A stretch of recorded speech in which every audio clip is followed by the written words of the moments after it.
Alright, hello everyone. Happy Friday. We're back here doing another Bomberman stream after our less than stellar performance yesterday. I wanted to give it another whirl, try some new things out in the sideboard, etc., etc. Kind of get a little bit more of a feel for how I like the deck and the format. So I made a couple of changes that I was discussing on stream yesterday. Also, there's a cat in my lap who refuses to leave. She doesn't like being on camera, though. She's not a dog that sits up on my shoulder. This one's just cat, and she hates... She's camera shy, I guess. So she's just hanging in my lap. I don't know if you guys can hear her purring. She's a very loud purr. But anyway, a couple of the changes I was discussing is that there might be a world where we can just cut all the graveyard hate. So I cut the Containment Priest and the second Tormod's Crypt for a Dispeller's Capsule and a second Oblivion Ring. I think Oblivion Ring is actually just like a good card right now. Some of the more prevalent combo decks are like Sneak and Show, which O-Ring is very nice against, and it also just gets to come in against a lot of the fair decks in general. Just most of the Oko decks you can bring it in against the creature decks. You get to bring it in anyway. I wanted to try this Dispeller's Capsule. I've seen it as sideboard tech sometimes. Was never super thrilled by it. I think it's more interesting in metas where there's a lot of game one hate, game one things that you want to be able to disenchant, because obviously you can wish for it. I think that we might just want a second disenchant instead of it, because it's just really expensive disenchant that you can just wish for sometimes. But I wanted to give it a shot rather than playing a second disenchant. See if there are like niche cases where I like it more.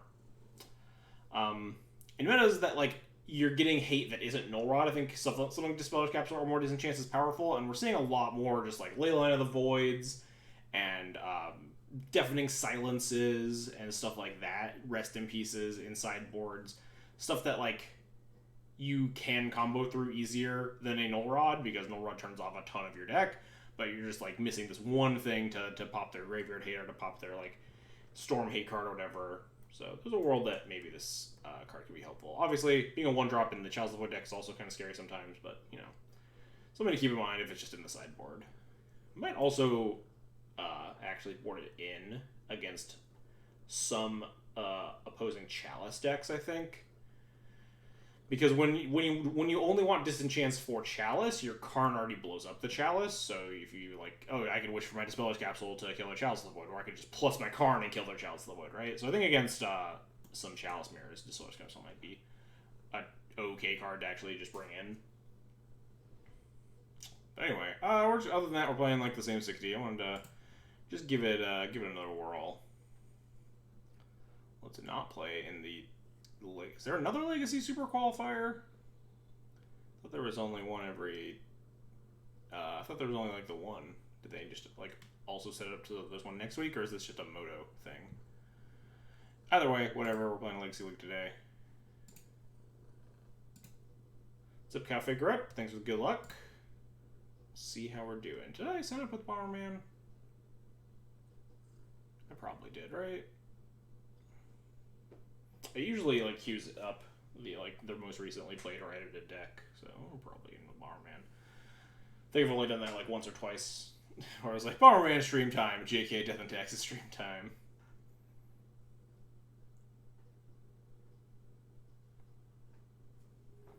Anyway, let's get started.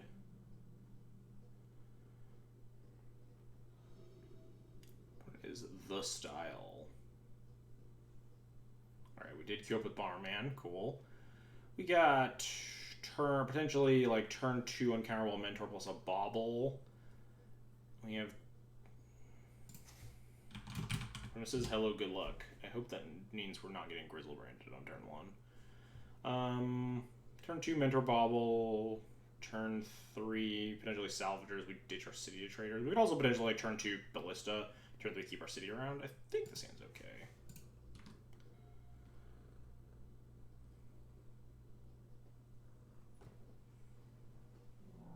We are just getting turn 1 Grizzle Branded, keeping with the theme of people that say hello, good luck are just Grizzle Branding us. We have a Caracas, which is like not nothing, not a lot. I assume they're going to take the Salvagers, because finding an LED is one of the big ways to actually try to like win this game. But they also kept a 7 Never trust. Yeah, exactly. You never trust people who say good luck. But like, we're on the draw. It's not like we can like mulligan to Chalice. Also, not like I would legitimately mulligan to Chalice just because my opponent said hello, good luck.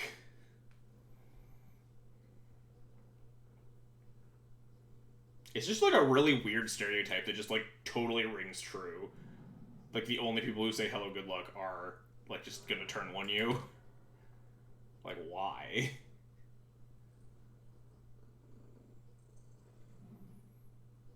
They took the Mentor, not the Salvager. They might have more discard. Whoa, they're just making a Mentor. Alright, we can fucking beat that.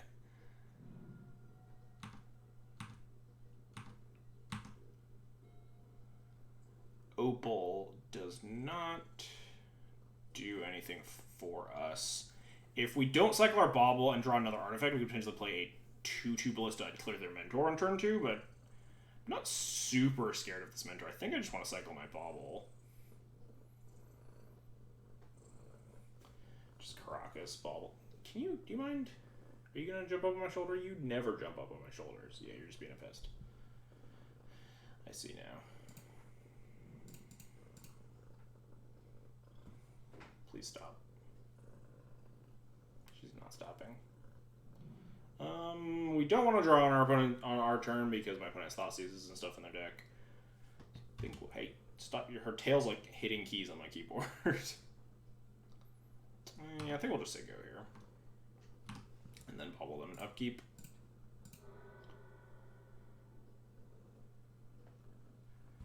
They have like Thought Seize. It's pretty problematic. That might be the choice here. Unmask, Reanimate, and then have a Thought Seize. Animate Dead's whatever. Red, looting, sure. Just F6 here. We don't have anything to do. So we draw a 0 and a 0. We can play a Ballista, and potentially clear the Mentor, but that seems not super likely. Oh, never mind. Yeah, we can just City, Petal, Ballista on 2, clear the Mentor seems like a pretty good play. Don't really see how they can... I mean, they have 3 cards in hand, and one of them is an Animate Dead, and they have a Chancellor in their game right now, so that's pretty scary for us, actually. But they need to hit a second land, or second mana source of some sort. And we have the potential to at least cast Cavern and get a Salvagers into play. Not that that's going to like handle the Chancellor, per se, but... I guess that also means I probably want to play my Mox Opal if I'm assuming I'm going to get Chancellor here.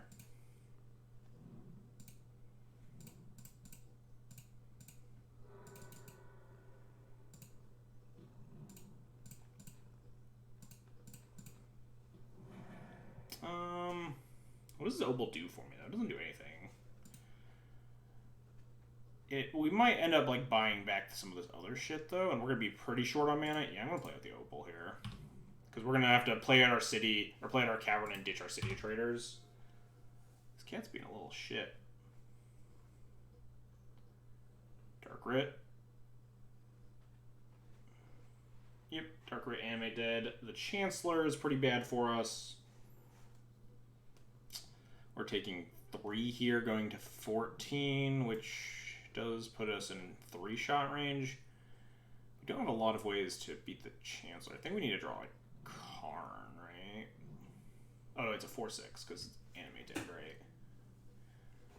So going to 14 means it's at least a 3-turn clock. Or a 4-turn clock now. We found the LED, but unfortunately we're exactly 1 turn too late.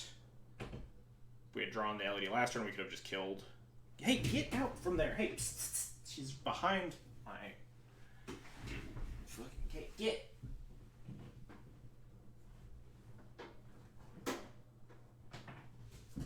Behind the stupid tower. I don't want to deal with that. Last time that happened, they jiggled a cord loose. Punks. Anyway. Yeah. We'll name human. Lose our city. Nope. Stop walking over here.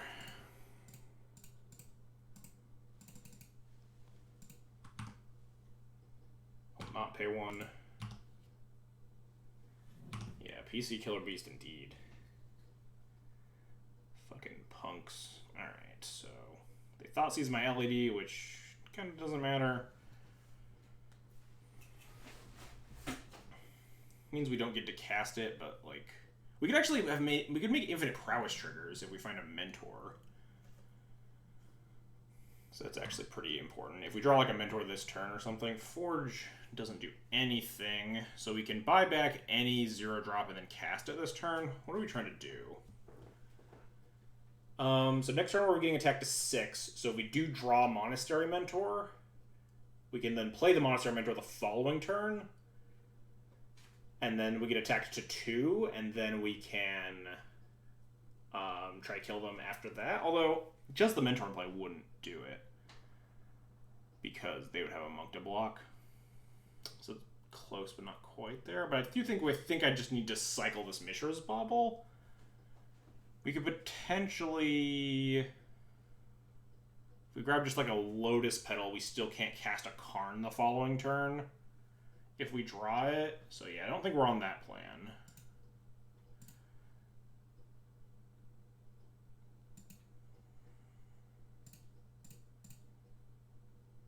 I think I am just casting this Mishra's Bauble here. I don't think we have a lot of outs to win here.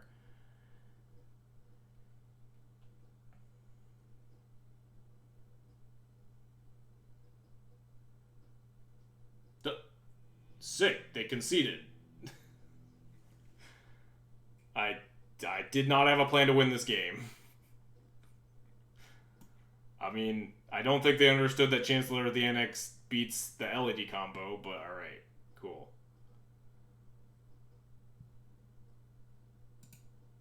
We were drawing, what, Karn and Forge the following turn?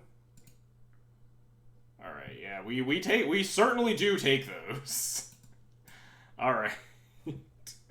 I think this matchup is supposed to bring in the Crypt, because Karn Crypt is just not fast enough, and sometimes you can just, like, Karn for, like, Ensnaring Bridge and stuff, and that usually rolls it up nice. Hey, get out of here.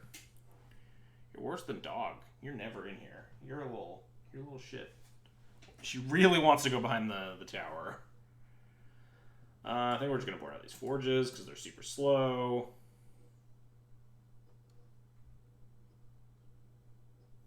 Infinite combos win no matter what, it seems. Hey, don't bite me. Shit. Hey, you're getting kicked out. Don't know why she wants to be back there so bad. She's definitely gonna unplug something. No, she's sulking underneath someplace that I can't get to, underneath like a big old cabinet. You punk. Alright, sure. We'll board out like a Mentor too, I think. I guess we could board out like a Bauble. It's probably better than a... Mentor just so unlikely to kill. We really want the Karn or the Salvager's kills. Oh, we don't need to board anything. We boarded it in 4 cards and out. Oh, that was with the Mentor, yeah, never mind. This is what I ended up on. Infinite combos, no matter what, even if they only create Storm, yeah, I guess. Like, we did have infinite Storm count. We did not have infinite mana. My opponent, I guess, did not understand that. We got turn 1 Chalice and a Caracas. I think this is okay. On the draw, it's definitely, like, not gonna be great, but we don't have a whole lot to mulligan towards. I think I'm okay with this hand. I don't think Caracas will really, realistically, like, you know, obviously beat a Grizzlebrand, but, you know, we try our best out here. Reveals Chancellor of the Annex. Okay, we can just toss, like, an Opal into it.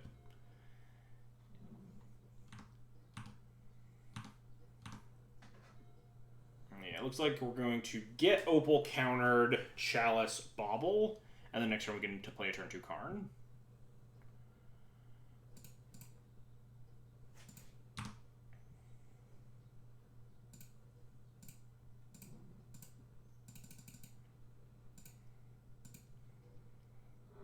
Yeah, they're going to cast Entomb, and then hopefully they don't land... Oh, they don't cast Entomb. Deal.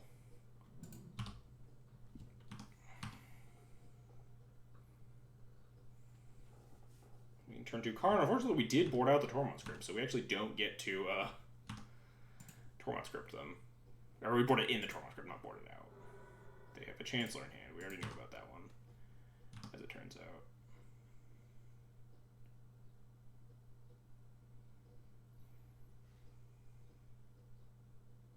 Yeah, fetching for F6 value, I guess, but I mean,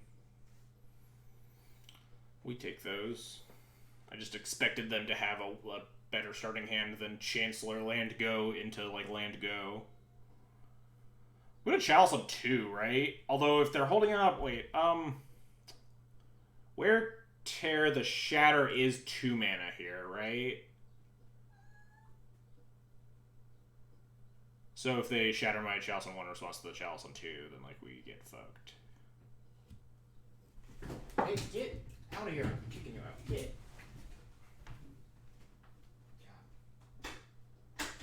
She's worse than Dog. At least Dog just, like, sits on my shoulder for extended periods of time. Yeah, Chalice on 2 is good. If they have Wear Tear and pop my Chalice on 1, it's pretty bad.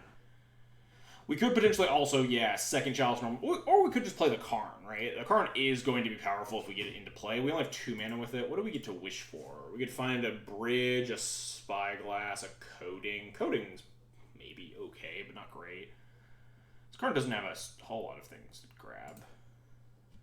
Second Chalice on 1 is interesting, because we have a Chalice on 1, which means that they can't put a creature in the graveyard without discarding to hand size or unmasking themselves. So putting a second Chalice on 1 isn't unreasonable and starts helping us, like, progress our land drops, if we're expecting this to be, like, a Wear Tear, right? If they had Shenanigans, I'm pretty sure that's a sorcery, and they would have just cast it immediately. So I kind of do, like, second Chalice on 1, and then just play a normal land. Yeah, Shenanigans is a sorcery.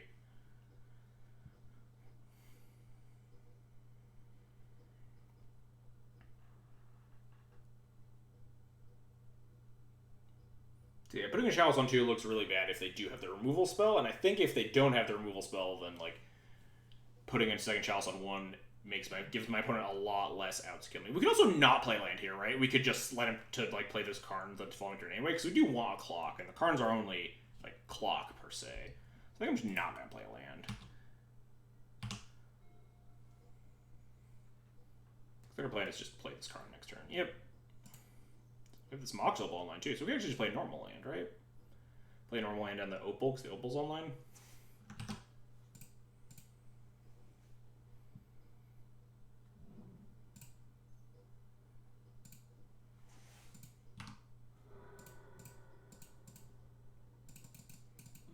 We cannot wish for a Crypt. We could wish for something right now, but I don't really need to. We'll have access to potentially 4 mana next turn, so we could grab a Forge or a Coding. Okay, they just conceded. Yeah, I mean, if they don't have answers to these Chalices, this Karn is probably going to kill them in short order. I guess we just wish for LED there, right? Because then we can just lattice them the following turn. Although, if I was playing around Wear Tear, then latticing them is not a great plan. Because then they could just, like, tear the Karn, right? Then I have nothing. Alright. That worked out. Didn't think it would, considering our game 1. Opponent just didn't understand how the combo worked, I guess. And just thought that it went through their Chancellor of the Annex. So, we take those.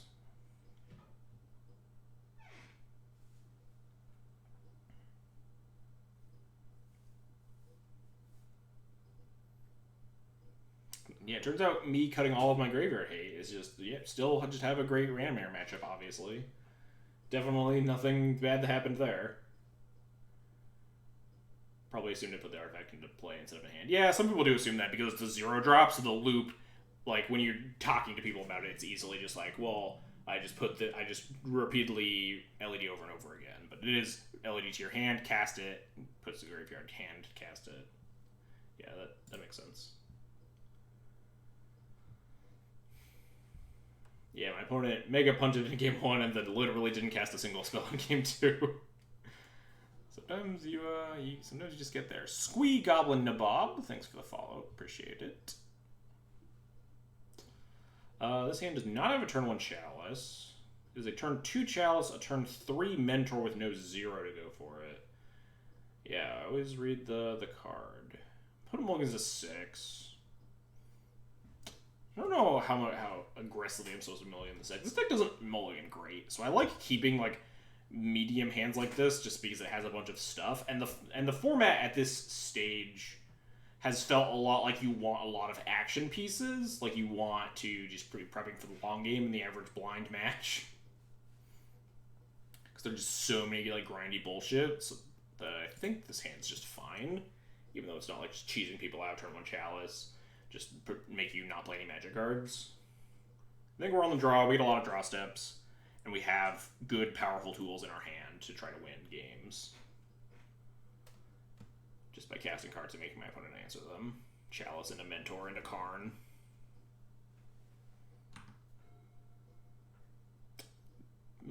This is not a matchup I should have kept slow hand. Maybe this will draw me like a City of Traders.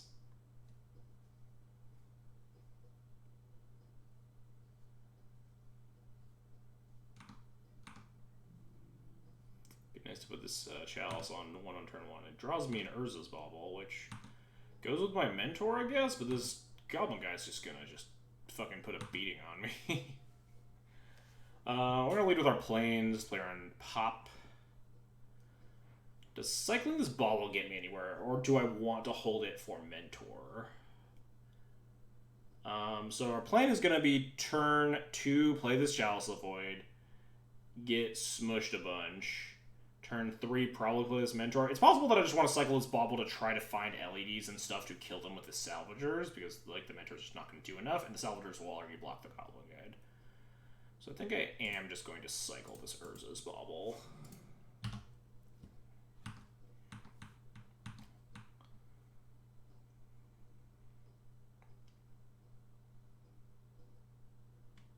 I need to do something with these format, or these like Twitch points or whatever. Maybe I should like do ask people on Twitter who has good ideas about what to do with those. Drawing a Karn the Great Creator. Well, it's not as great. Yeah, these Goblin guys just gonna punch me in the face a bunch. I'm hoping they cast their 2-drop here or something. Eidolon's annoying, but you could potentially try to ice more as 1s in their hand. We're gonna go to so little life though. Yeah, they have a Swift Spear.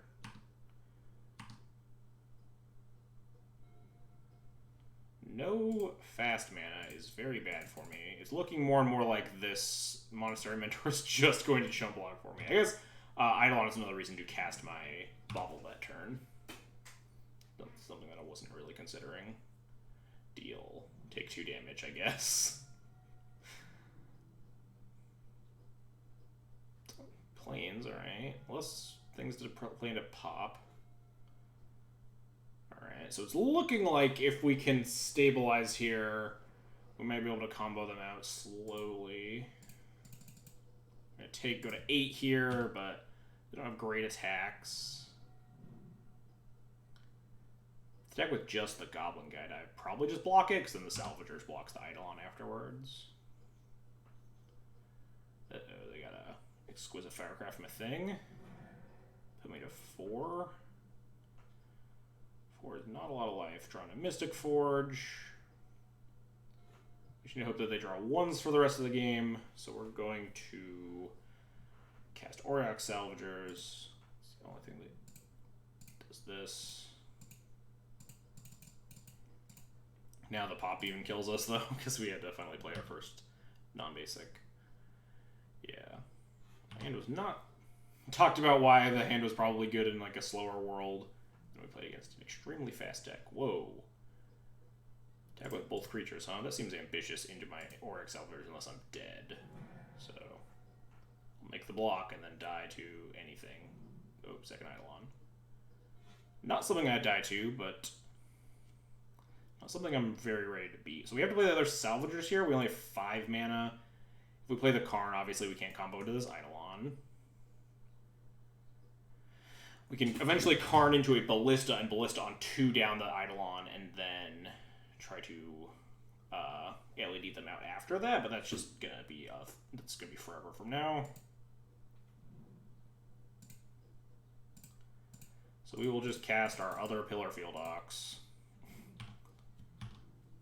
And then hopefully they just draw 1s for the rest of the game for the next, I think, 2 turns to kill them. Or we could put this Chalice on 2, but they have Firecrafts on their deck. How many of their 2-drops even kill us here? Like, just the Price of Progress sees? It's game 1, so they don't have that many other 2s, right? We're trying to fade Fire Blasts and more Exquisite Firecrafts. So I don't think I want to Chalice on 2. I think I just want to play the Karn, grab Ballista, and set up to kill them next turn. Because after that, I will be able to Ballista down the Eidolon and grab LED with my Karn. So I think I just hope for the best here.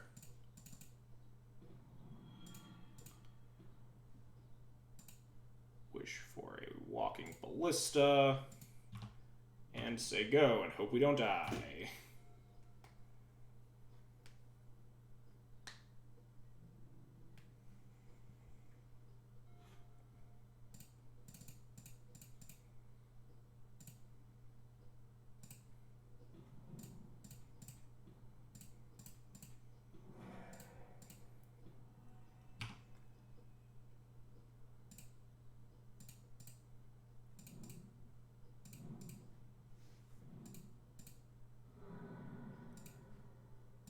Yes, we got there. Top deck battle versus Burn's always scary. Yeah, a little bit less scary because when you have a Chalice on 1 versus the deck with a ton of 1-drops, they are more likely to miss, but we did end up getting there.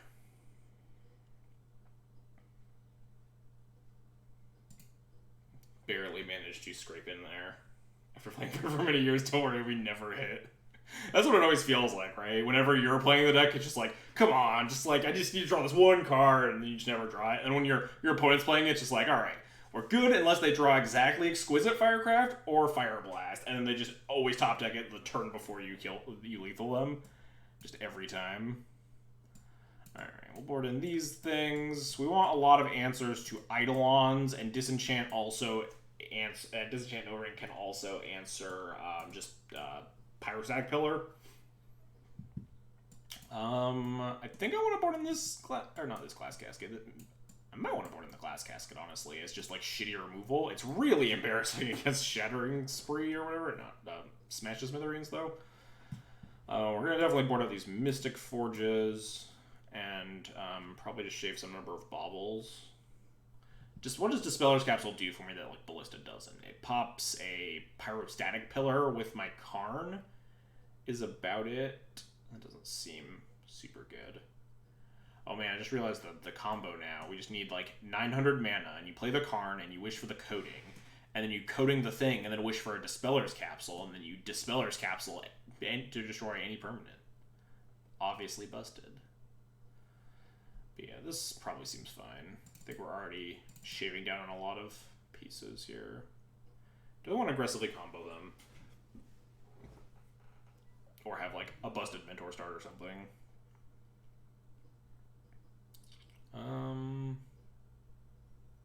Maybe we cut a Mopal because we're going down further on our zeros. Opal's harder to turn on in the early turns. Yeah, we'll call it a day here. Yeah, I think Dispeller's Capsule being like 4 mana Disenchant is just like not worth it. Cut all my artifacts, play around Smash. It's a good plan.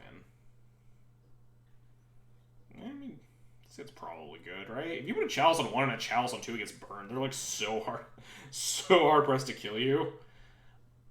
I think that this hand is just a keep. I think I'm not going to Chalice on 1 on turn 1. I mean, if they don't play a creature. Yeah, we're definitely just going to plow this and cycle our Bauble. Because it helps us maintain our City of Traders as well. They like idle on me afterwards. I'll kind of feel stupid though. Salvagers and things. So we're gonna Plains Bauble go.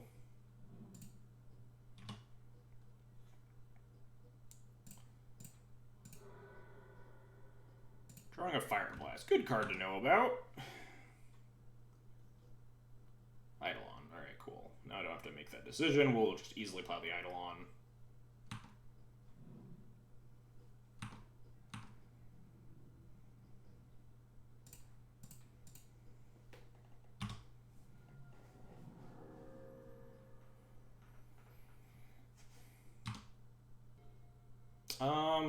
Ancient Tube's gonna hurt, but we definitely need our mana here.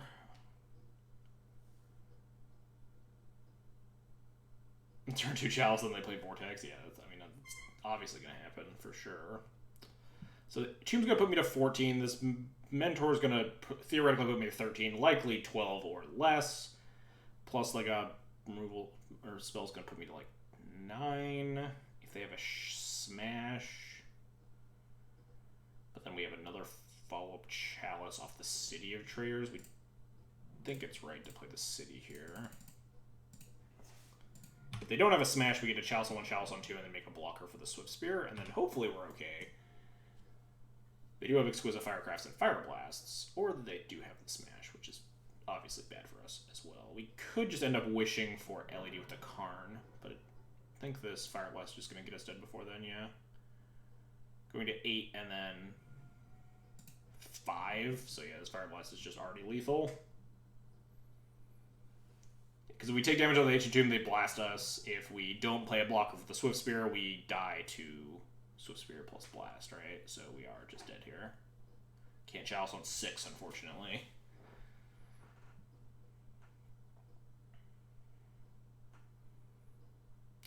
Yeah, we could play Salvers, they just blast my face, and then we die, yeah.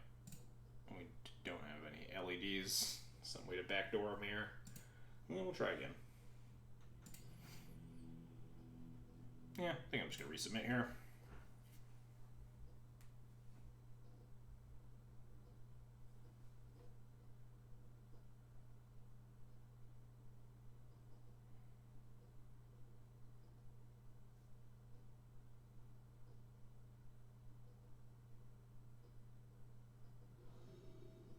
Alright, I would love to play first for once.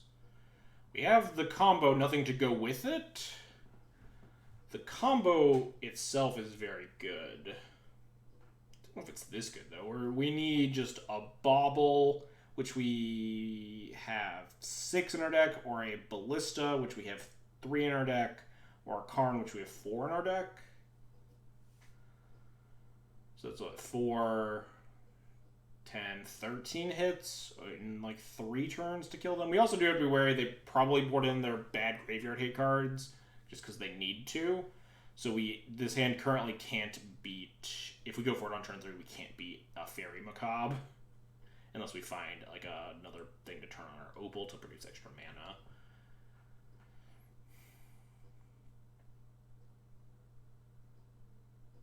I kind of hate this hand.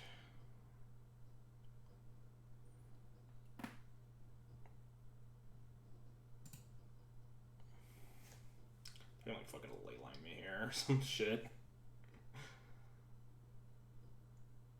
Burn typically not a leyline deck though. You don't have to play out the Opal until turn 2. No reason to give them smash targets.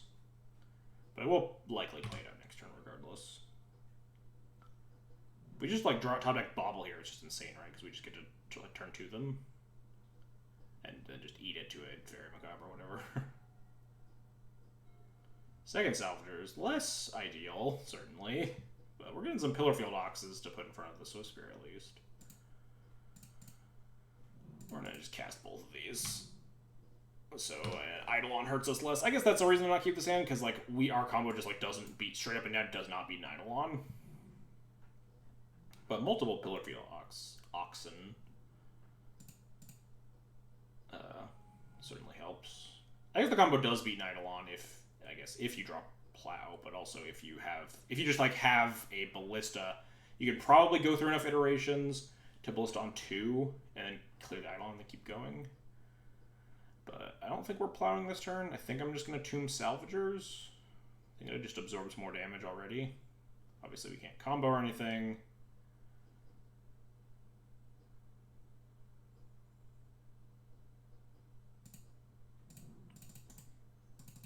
I just want to make my blocker. I think I Firecraft my Salvagers. That's kind of fine because we have backup Salvagers. Really want to draw a Bauble or a Ballista. Would also accept Karn. Disenchant. I guess we could just disenchant the Eidolon and plow the Swift Spear here, because this disenchant is just more narrow. So rather than... Because, like, if I play the Salvagers this turn, then I can't also disenchant the Eidolon, so I'd have to plow it. Maybe we just don't take damage off our tomb and just kill all the things.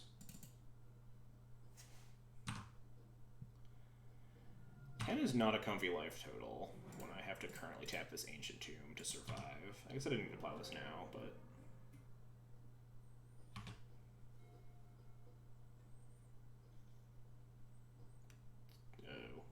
Oh, it's just Hardcast Riftbolt, sure. Oh, there's a Bauble. Unfortunately, my opponent has 3 cards in hand, so there's a very real chance we could draw our deck and die. Because we are going to 5 life. We could draw into a second Swords to Plowshares and plow our own Salvagers. That gets us up to 7 life. Oh, actually, no, we don't have to take damage off the tomb, because we can tap this Opal. Because the Bauble turns on our Opal. Nice. So being at 7 makes me a lot more confident that we can actually get to live.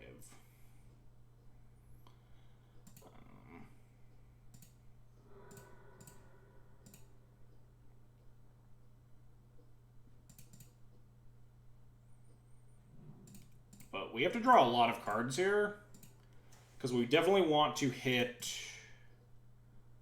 Although if because I tapped the Opal, we actually have to pop our LED in their upkeep. I guess that doesn't matter. But it kind of does, right? Because then I would have to immediately plow my Salvagers. We'll see what we're drawing and see what our opponent's drawing, to at least inform our decisions a little bit. So it's definitely going to be tricky to get out of this. There's definitely hands my opponent could have that we actually can't. You know, bolt me? Sure.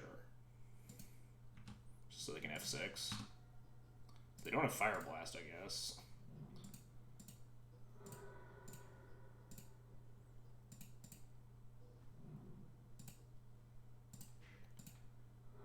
Bauble you, there's an Eidolon, so that's definitely cause for some amount of concern. Bauble ourselves for extra information. We're drawing a Mox Opal. That doesn't give us any information here.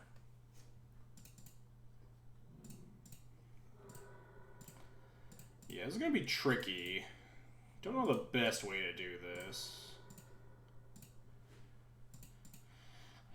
Because if we draw to a plow and crack the LED in our upkeep to draw the plow and plow our own Salvagers, we go to 6 life, and they have an Eidolon. So we would have to draw a lot of cards to ensure that we'd play through that. We could run the gambit of their last 2 cards in hand can't deal combined 4 damage. Because if we draw into just a walking Ballista, we can just kill the Eidolon and go off.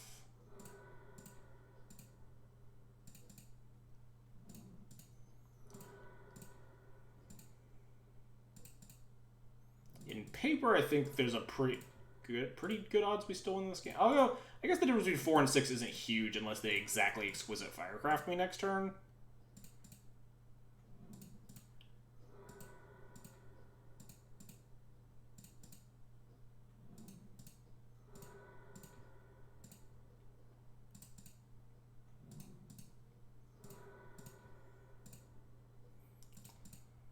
Also, now that I'm thinking about it, I think I might want to leave the diamond in the graveyard so they can't smash me. Oh no, they can smash me. We have this Opal, it doesn't matter.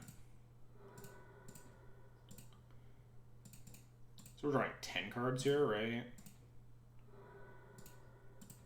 No, we get this back 8 more times with the mana that I've made.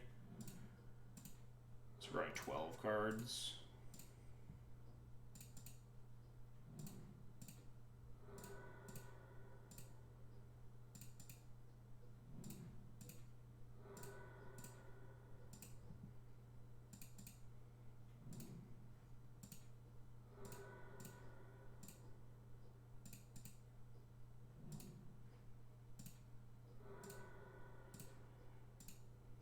Is enough cards? Probably. Dreaming of paper shortcuts? Yeah, if only. If I could just say draw my whole deck minus 1 card or whatever, be a lot nicer.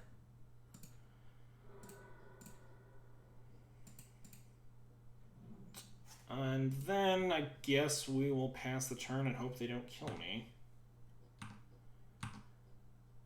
don't think there was a line that helps us beat 2 3 damage burn spells anyway, so...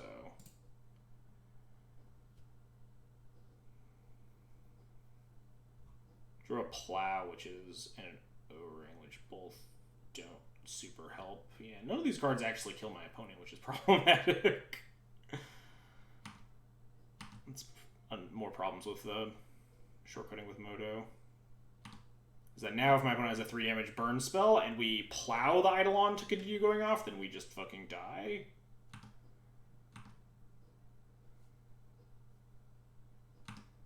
You gotta draw 2 more cards here, notably.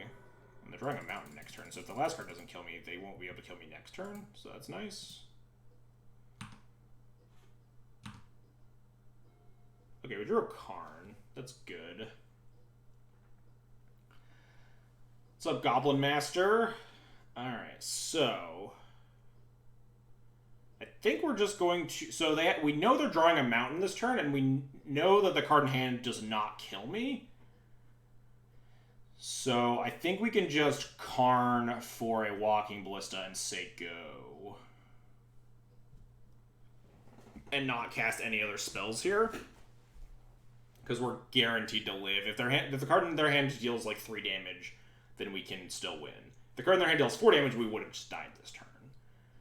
I don't want to play we have to play a land, though. The card in the hand could be Pop, and we could die, because we didn't draw basic planes either.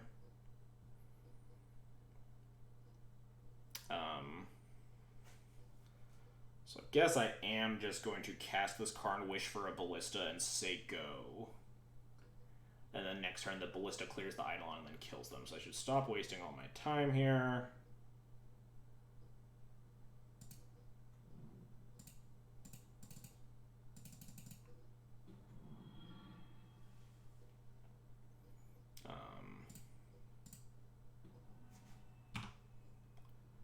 Grab this Walking Ballista and say go.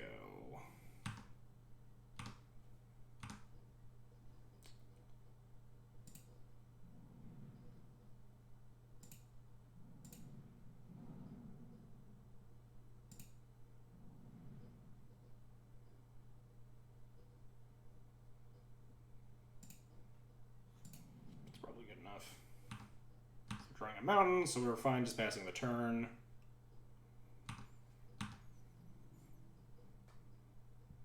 And they concede. Yeah, we did it, even though we definitely took an extra turn that we didn't need to, and we could have definitely died if my opponent had like a 3 damage burn spell on top. We would have had to have probably taken a line that puts us dead to a 3 damage burn spell from my opponent's hand there. But it worked out. Never didn't have it, yeah. Guess 12 cards was not good enough. I guess we were looking for like exactly 3 Ballistas, really, because the Karns didn't do it that turn, as we kind of showed there. If they had an Eidolon.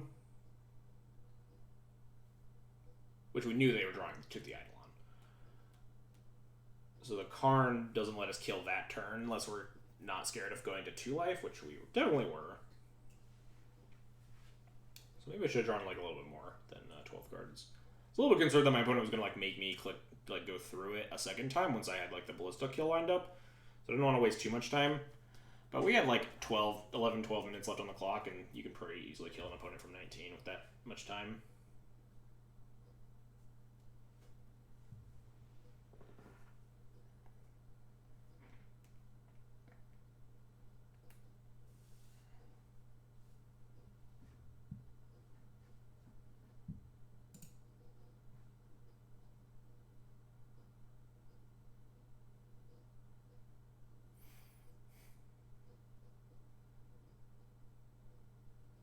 Use 11 minutes of 40 seconds of the 12 minutes making mana if they make you wait. Yeah, I wish that I got to do that, because it is really irritating when your opponent like values wasting your time more than they value having having their own time. But like I value my time way more than I give a shit about what my opponent's doing, so I will always just kill them. Oh wait, it's Julian. Just like, because I care about my day. I got shit to do. Like I don't give a shit that like. you're gonna like make me click it out when you're dead in game 3, and I have like plenty of time to kill you. Yeah, it's terrible, by the way. Well, easily mulligan. Do you really have shit to do? Well, I mean, like, I'd rather be doing other things than like clicking for no reason. All right, this hand's pretty good. We got turn 2 cards and forges and stuff. I think I'm gonna bottom either the Petal or the Cavern. We're gonna go turn 1 Ancient Tomb, turn 2 City and stuff. We could also potentially use the Petal and not use the City, but then we'd also have to keep the Cavern, right? Because we'd want to Tomb Cavern Petal, which is bottom the City, which I don't like. I guess we could bottom like extra Karn, but I kind of like having a bunch of action pieces in my hand. My opponent's mulligating into 5 though, so maybe it's fine for me to put a Karn to the bottom and keep more mana.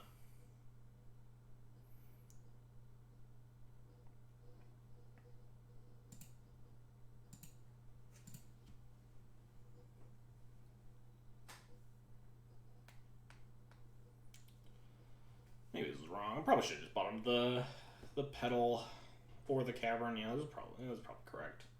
But I mean, the extra Karn, kind of like nonsense. Forgot the word for rope today. Wow, I've been like losing a lot of die rolls lately. Really thick string. All right, what's Julian on? Is he on elves? Yes. All right, cool.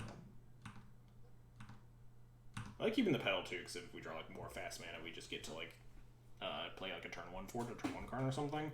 Looking like we're going to want to turn 1 Ancient Doom, turn 2 City Karn, turn 3 like Ballista for 3. A really thick string. That is one word for rope, certainly. Grits up for 1, sure. Heritage Druid, Wirewood Symbiote, something. Yeah, Quarian Ranger. Things that make tons of mana. Ballista for C3 does seem pretty great if we can get there. We are just not interacting with my Elves opponent until turn 3, which is not great. Those are just like top deck of Ballista. That'd be pretty nice. I'd certainly take that. Yeah. At least we're playing a deck that actually has a good Elves matchup. Do not keep a great Elves hand. My opponent only has 2 cards left hand, but Wirewood Symbiote will make that hand a lot more than 2. When I forget a word, I just say another word and hope it works out. Not unreasonable. Alright, yeah, we're just gonna jam this card out. My opponent doesn't murder me. But my opponent's also just gonna draw so many cards that it probably doesn't even matter that we're gonna get a Ballista for 3. But we can at least take them off of, like, some stuff, right?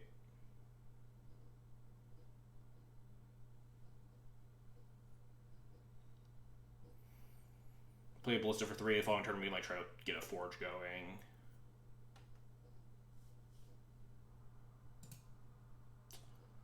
Yeah, I don't think Bridge is really going to cut it against the draw card engine, because they can just green sun for Rex Sage or whatever.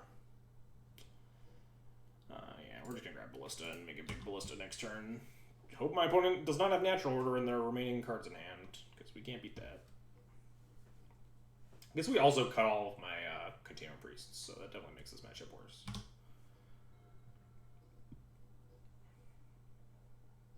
I think this matchup's like pretty good with a bunch of like fast mana, a bunch of main deck Ballistas and Chalices. Matchup's felt pretty good in the past. As a matchup for it's so much better for Bomberman than other decks is. Looks like we're just getting beheaded.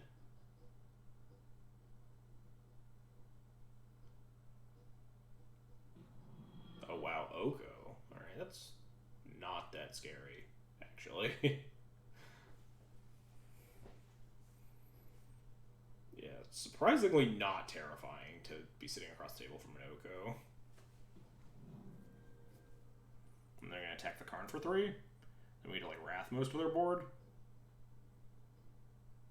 Green set for 0. Okay, they're just making more stuff. Yep.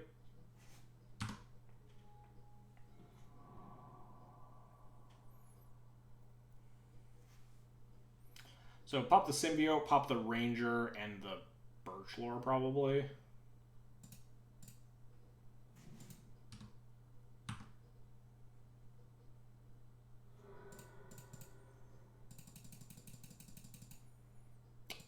So like I said, the Oko's not like that threatening, but it is definitely scary. We're going taking a lot of damage off our Ancient Tomb. Opponent's going to have like a pretty aggressive board state with the Oko, and we're going to have to definitely spend some time rebuilding here, so...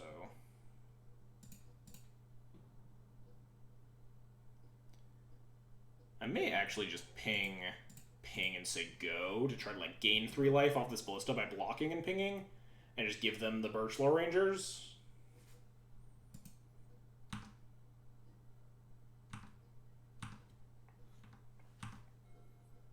Congo Cell's been playing Oko. It's a semi-recent innovation, but it makes sense. Basically, if you're playing green or blue, there's a very real chance you should just be splashing for Oko in this format.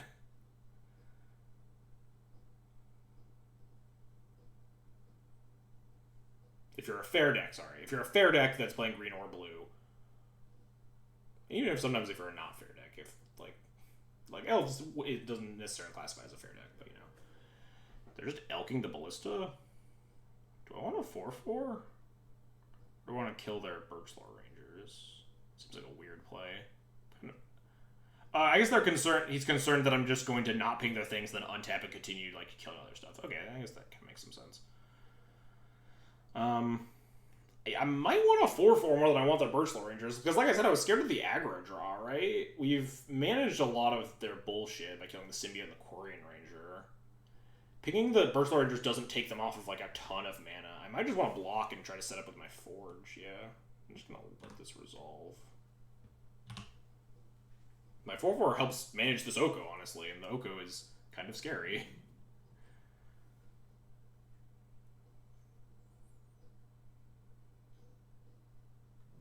Well, yeah, we're obviously also just, like, super dead if they ever find a natural order at any point here, but, you know. We have 1, 2, 3, 4, 5, 6, 7 mana potentially. We could Mentor Forge. It would cost us our Petal and our other city if we wanted to.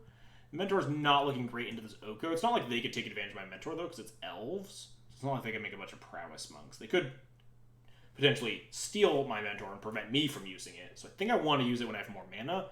But if they just elk my Forge, then I don't get to like pop off with the Mentor anyway.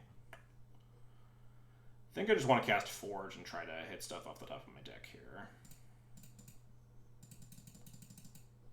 I suppose I could also send the Ballista at the Oko and see what they choose to do. Well, those weren't very helpful hits. At least we're drawing another Forge next turn. We're at 13. If we attack the Oko, they could potentially attack me for 1, 2, 3, 4, 5, 6, 7, 8. That is a lot of damage. I don't think I could afford to attack the Oko this turn. Do I want to play a land and pop my city? I think yes, because I'll just play land, and then the following turn I'll just play another land, cast the Forge again. Although, yeah, maybe not. I think we might want to leave the Mentor option open.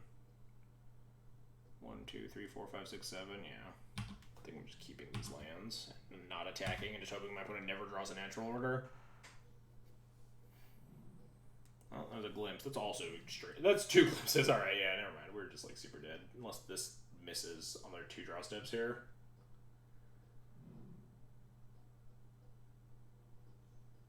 Nah, dang, never lucky. Yeah, now we're dead. 3 glimpses, sure. Alright, yeah. This game's over. We tried. We had a pretty piss poor Elves matchup hand, and we managed to put up a fight.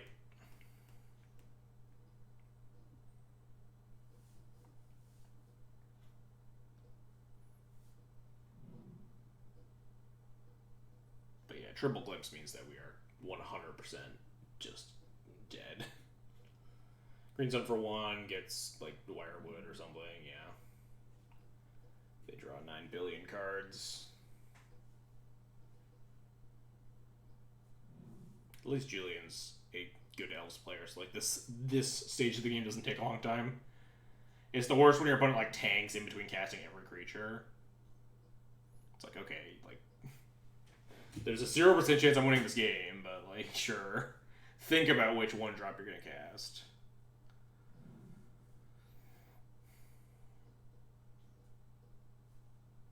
There's the Heritage Druid, which means now they get to start generating mana rather than like staying afloat with like the Nettles plus the Birchlore. Oh, never mind. Because he didn't want to do that. I don't think it matters.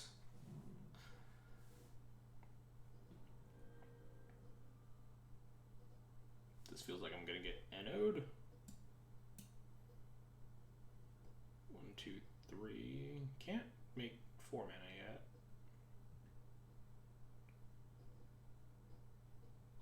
Timing out L's players. My only plan is 7 taxes. Yeah, it's the meteorite strat is always on the table. Sometimes your opponent's client just crashes and their internet goes out, and then you win. All right, I'm getting very bored. Should probably have conceded a little bit ago. As soon as their double glimpse didn't miss. Oh yeah, they didn't play the land yet. They could just cast a hoof. All right, yeah, you got me. That's quite the large hoof you got there. Sideboard time. Get to bring in these plows. Do I want anything? Okay, so things we have to be worried about are like collector oof and potentially some like sideboard nonsense. I don't know what other colors this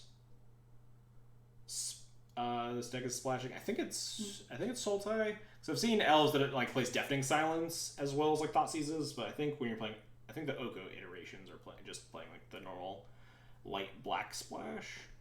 I think I want to board in this other Ballista. Carnage for Ballista, like we saw there, is just like kind of too slow, and you just want to draw Ballistas all the time against this deck. I think like in most fast matchups, we're just going to shave Forges and some Baubles.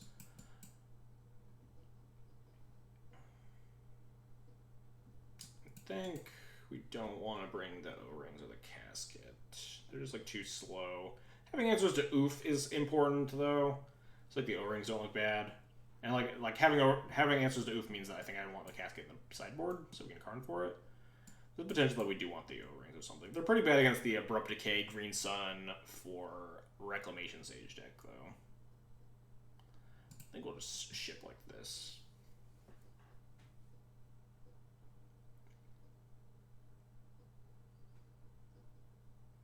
And look for, now that we know the matchup, look for hands with like Chalice and Locking Ballista and stuff.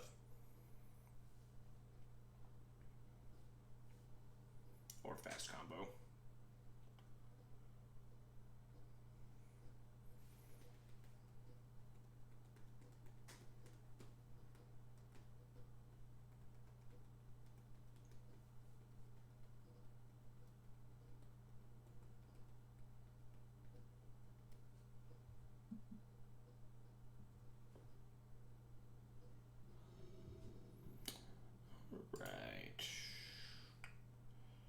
Sandaz turn 2 Mentor Bauble, turn 3 Karn that can't find a Ballista. I don't know if turn 2 Mentor Bauble is good enough in this matchup. I think we just want like Ballistas and Chalice of the Voids more than anything, especially on the play. Turn 1 Chalice can be extremely backbreaking. I don't think this hand does enough. Turn 3 Karn with like Ballista and stuff is just not that threatening. Alright, this hand has turn 1 Chalice on the play, which is very good, and lands to build up his Salvagers. That being said, I think I put either the Bauble or a land back. I guess the Bauble, right? The Bauble goes well with the Salvagers if we get there, but we also need to get there, and we're on the play, which means we need to hit some land drops. So we affect the Bauble.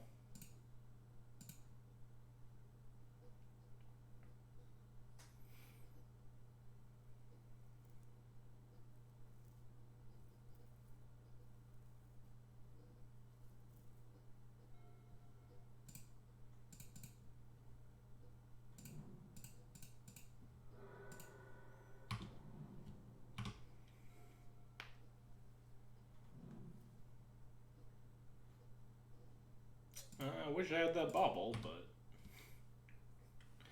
do what we can. Alright, this is working out. We can just mini combo here if we wanted. Just to get our Lotus Petals in play. It's like kind of free. We don't get to like kill them or anything, but we just like get all our shit in play.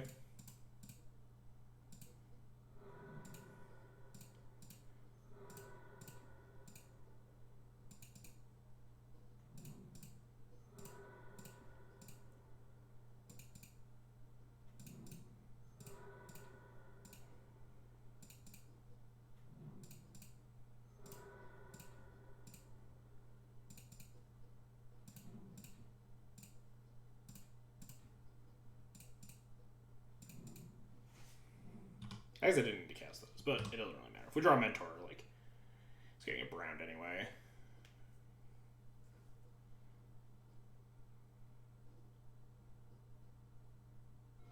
Oh, there we go. Now we get to look at his whole hand.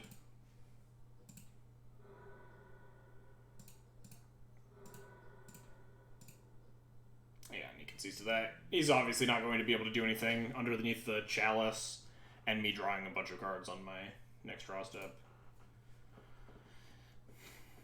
Easy game. Like I said, sometimes, like, especially on the play, Chalice is just obviously huge against elves. She'd, like, just punch them, just kick them while they're down real hard. They can obviously get out of it if they have, like, land drops and stuff. I was going to subscribe if you're playing taxes, but now you're playing this. I'm not going to. Yeah, well, you can eat shit, Cyrus. JK, I love you, Cyrus. You have facial hair now. I'm growing my quarantine beard. I really hate it, and I just have been too lazy to shave. It's just, beards are very itchy, and I don't like them.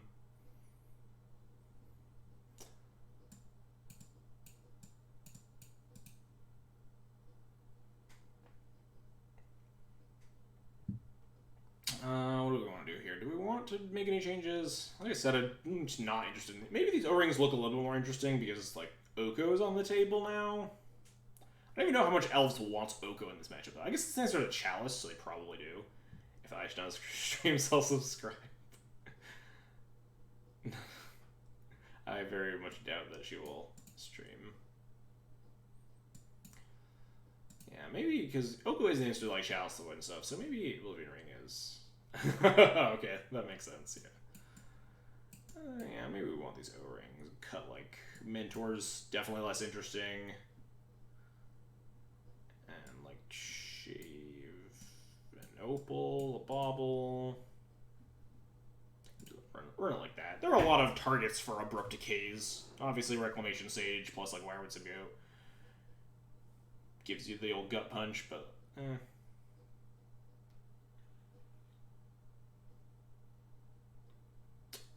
so this hand has a Walking Ballista, double Cyclers to hopefully find a white source to either Mentor or Plow. I think Ballista, double Cyclers, and a Plow is, like, maybe good enough to keep this hand. Especially because Julian keeps 7 here. We definitely, like, want to have a lot of answers. Oblivion Ring is a really cool card. That it's good, like, it's good enough for Legacy, yeah. It's just, like, wild that that sort of effect is somehow randomly, like, still the best thing to be doing at, like, that mana slot. I think this hand is good enough. Especially, this LED means that, like, our Salvagers gets really good if we can find it. We have a lot of redraws here. I think this hand's good enough. Leyline of the Void. Alright, well... Did not plan for that, but this hand doesn't really give a shit about Leyline, so that's good for us at least.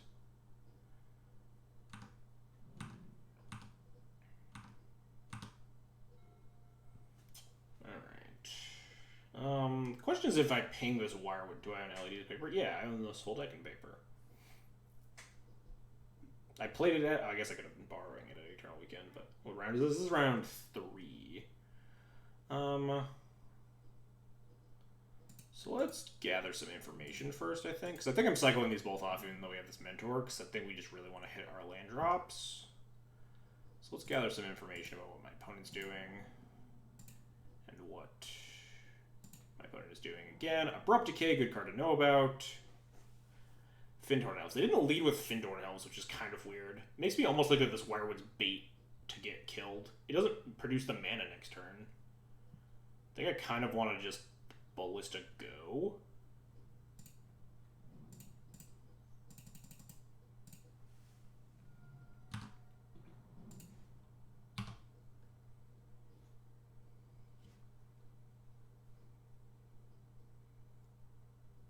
Oh yeah, if we don't... I guess it is protection for the Fyndhorn Elves too, that is true. We'd always just kill it later though, right? Like, it's not... We're not gonna lose a lot by letting them untap with it. But yeah, you are correct.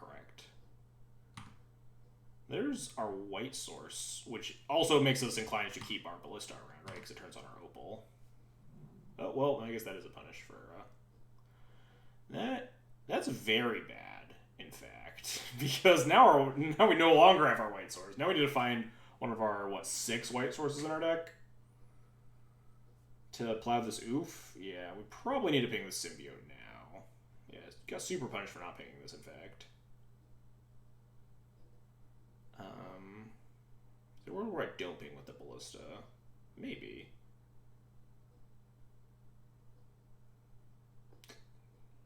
How scary is this symbiote? I think scary enough that I want to just try buy time by killing it.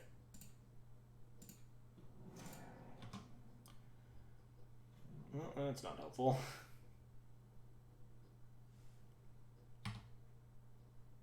Doesn't even like can't even like cast any of our other shit like our Karn if we draw like more soul lands. That would be helpful. But we need to find our normal white sources, which we don't have a lot of to kill an in-play oof. There's the Thin-Torn Elves. There's sure. Okay, so they're just going to try to beat me the heck down before I get to do anything. That is almost what we were looking for, but not quite. But at least it lets us make a motley crew of blockers.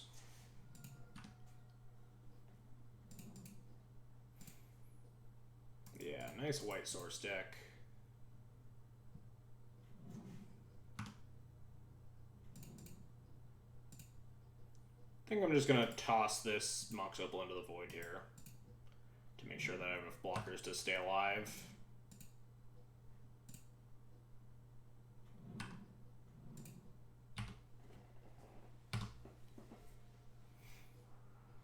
Yeah, because they have a Burpicay online, they can kill my Monastery Mentor. We just definitely want enough monks to be able to handle this shit. That's not a good draw. We could really use just finding a 4th mana source to at least like play our stuff. Like our Karn. Obviously Karn would not be super helpful at killing an oof because our oof answer is Glass Cascade, which needs white mana anyway. But now we could eventually try to set up like we have most of the combo. We could like Karn, Dispeller's Capsule, the Ley Line. After we find a white source to play the oof. But that's all hinging upon my opponent not finding anything scary. In which they have a lot of pretty good hits.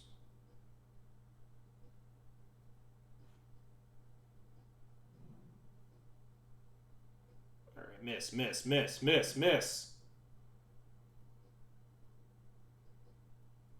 This is a tank, so I don't think it's a hit.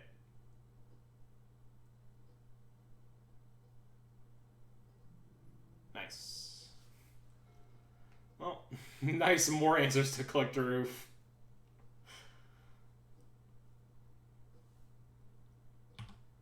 Really just stocking up. This Cavern of Souls looking exceptionally powerful here.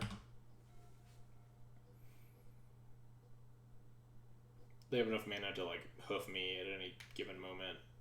They have a lot of hits that I've been doing in our quarantine. Playing a lot of video games. And still working. Which can hoofed. This looks like a Green Sun. Yeah, Green Sun for 8. Kill me? Sure. My opponent notably had a lot more hits in their deck than I did, and a lot more things that cycled. We didn't have a lot of outs here. We will die.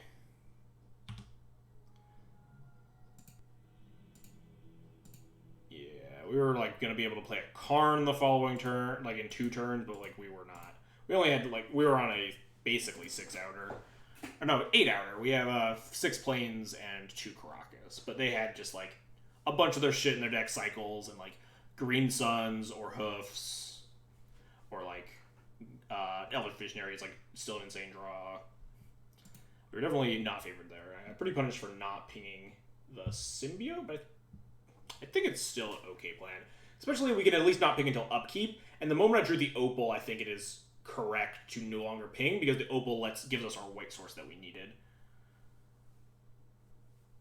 But then the Guy's Cradle being their only other mana source into their oof was obviously super backbreaking.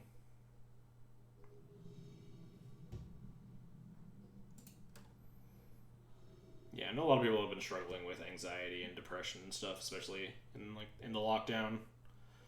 Oh well, I've lost so many fucking die rolls this week. It is just like absolutely not my week to play Magic. This is our 4th round, and I've yet to be on the play. Hey Joruk, how's it going?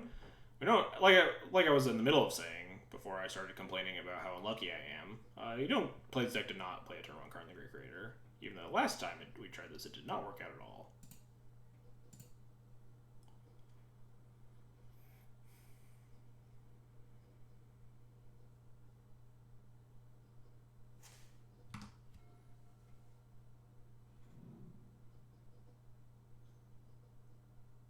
Preordain. So I'm thinking blue green Omni. I don't know if like the new Rug Arcanist versions play Preordain. It's been a while since I've seen you on the Discord. Yeah, I was pretty off Bomberman during the Breach era. So I was taking a little break from it, but now that we're back in the Oko era, feels pretty reasonable to be doing again. So I wanted to give it another whirl. Preacher's not an era. It's 1 month. And, I mean, it felt a lot longer. Playing a lot of Legacy then. God, does Delver play Preordain now? Does Rug Delver? Because it's the case of, do I want to try to play around Days or not by playing on my other Opal? Because we go Tomb, Petal, Opal, Bauble, make 4 mana, Opal to make 5 mana to play Karn through a Daze. Yeah, I don't think the Rug Delver deck does, even though it plays Arcanist. I don't think they loaded up on more cantrips. So I think the most likely thing that this is just blue-green Omni, which does not play Daze. How much? I guess the other question is, how much does my second Opal matter? And I think it matters a decent amount because we're going to just be spewing a ton of card advantage here. Hey, Cafe Garth, thanks for the 2-month resub. Appreciate it. So we're going to Petal, Bauble, Opal,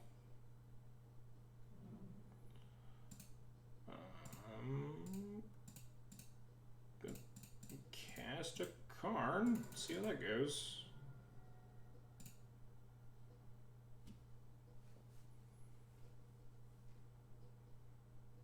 Oh, they do have Days. Fuck. Got crushed. Could have played around Days. Did not. Do we want to cycle this Bauble? I think so. Drawing Soul Lands turns our hand back online.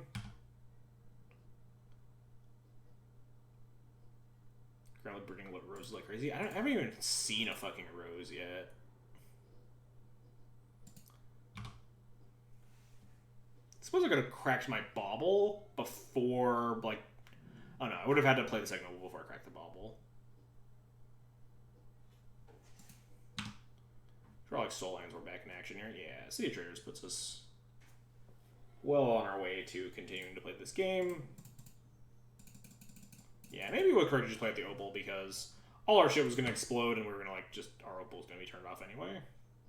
Spell Pierce, that's fine. We got more where that came from, opponent. How do people subscribe to streamers mismatch Mox Opals? Yeah, I forget how this happened. It used to be because I owned like 1 Mox Opal and I borrowed 2 from Card Hoarder. They are just Rug Delver, okay. Rug Delver does play Preordain. I mean, it does track, like, you want to add more cantrips to your deck now that you've Dread Hoarder Arcanist in it. I think I'm just going to float mana here because we really want to resolve this Mystic Forge. If this one doesn't resolve, we are just royally screwed. Yeah, resolved. Plus, it's a pretty decent draw, so I think we'll just say go. Arcanist is definitely gonna give me a good walloping, though.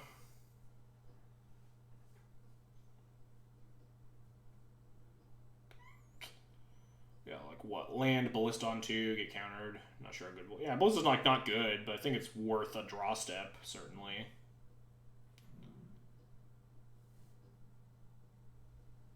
Ballista only being a 2/2 here, unless if we hit a 0 off the top, we can actually play Ballista as a 3/3, which is very good in Dread or Arcanist.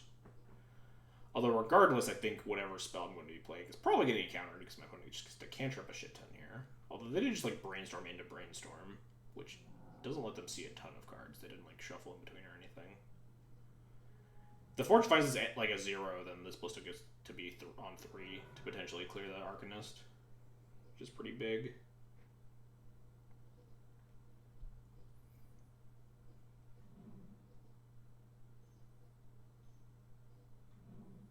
That's horrifying. That's horrifying. Alright. Less alright. 1, 2, 3, 4, 5. We'll burn the other opal here.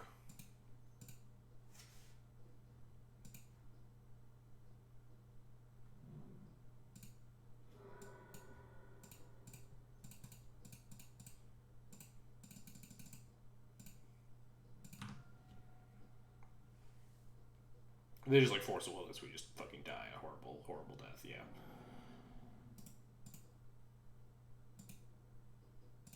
I'll let them cast a lightning bolt first.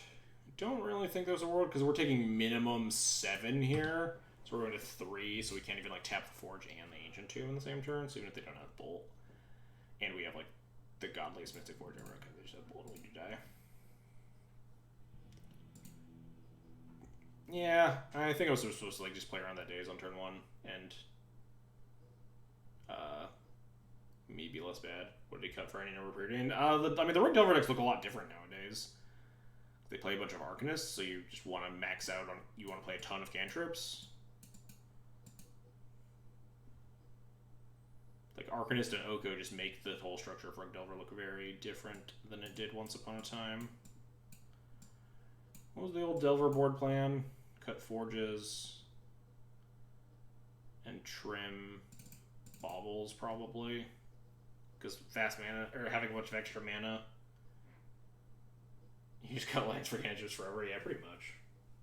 Although less so because Rogue Delver is like unironically trying to cast a 3-drop now, so. I think they still play. I mean, they used to play like, what, 18 lands? Because it was like 8 fetches, 6 duels, and 4 wastelands. I doubt they've gone down on lands from Rogue Delver days of old. This looks fine.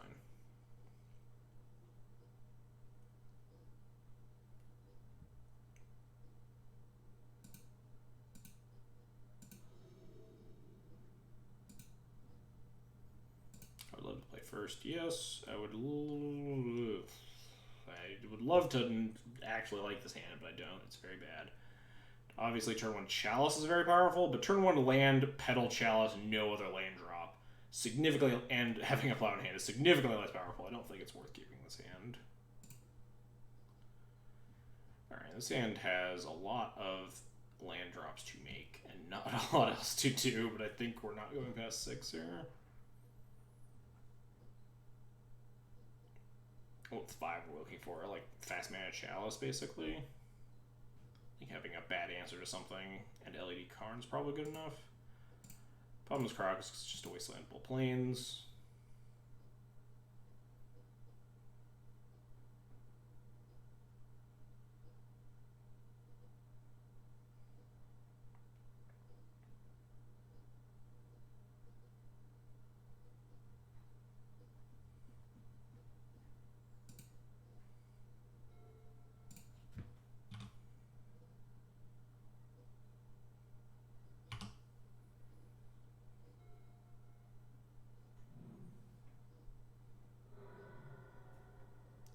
What you got, opponent?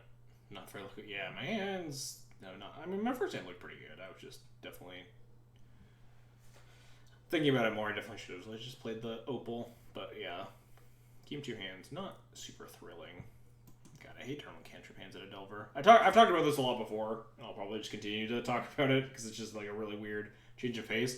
It used to be like whenever you played against Delver, it's like, oh, nice, they're playing a cantrip on turn 1. It's not a Delver hand. But now it's just always, whenever they have a cantrip on turn 1, it just means that they're going to cast an Arcanist next turn, which is just infinitely scarier than a Delver of Secrets.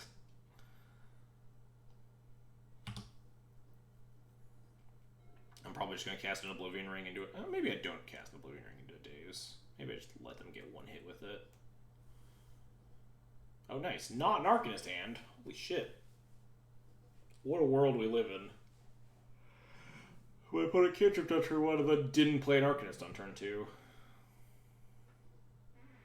I could play a Delver here, which I would not overring. I would definitely just keep continuing to go land go.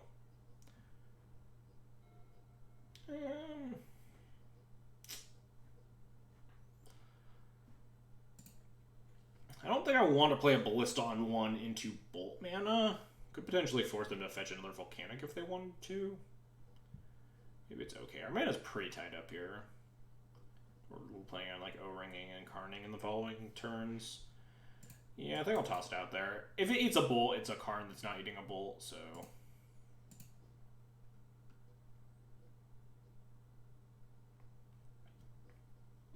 Just throwing Ballista out there to the Wolves is an okay plan.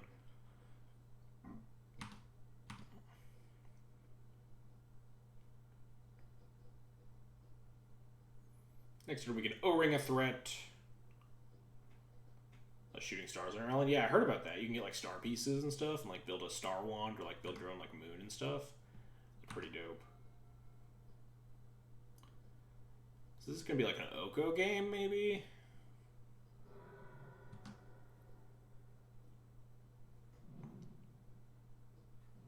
Yeah, this is just an Oko game.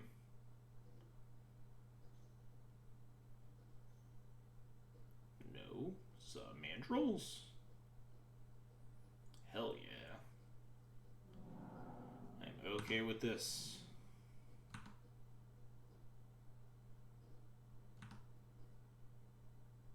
Leaving up a Bolt here.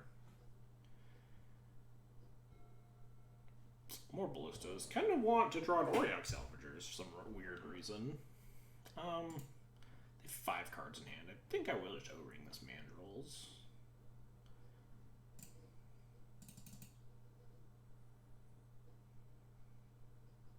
At least attempt to. This could be Spell Pierce, notably, but would much rather give this Spell Pierce than, say, a Karn.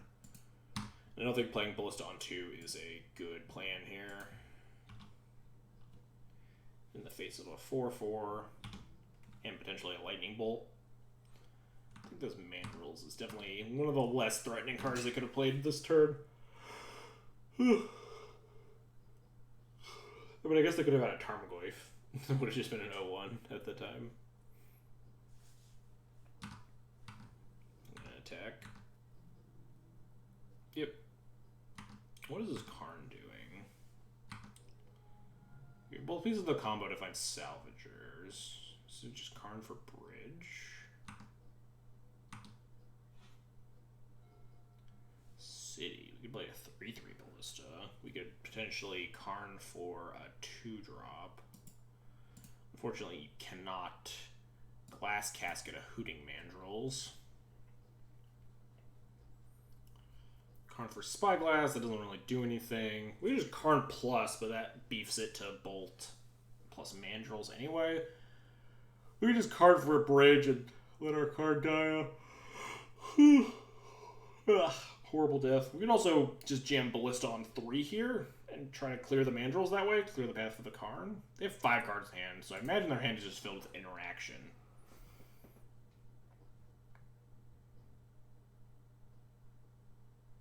Set my Bamboo Forest on. That's pretty dope. Let's just make a exception. I should have attacked for 1 first.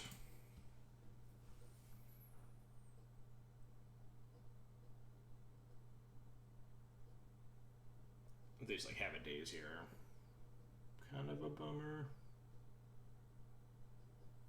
Don't think I'm supposed to like just Force of pitching Force of Negation. That was one thing that I was kind of thinking about was Force of Negation. Just being able to pay for it with 3 mana. So it's nice that we didn't just walk the Karn into that. Well, I'm not blocking. The thing is trample, so I might as well be attacking. I guess I shouldn't F6. So I could very easily bolt my Ballista, and I want to ping them in the face.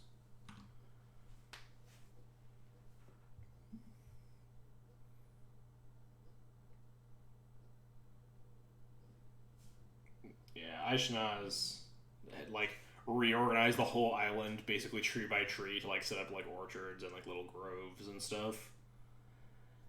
Meanwhile, I'm just like catching a bunch of fish, just going off. A braid. Alright, that's a pretty good deal, I'd say. Yeah, we got all the fruit.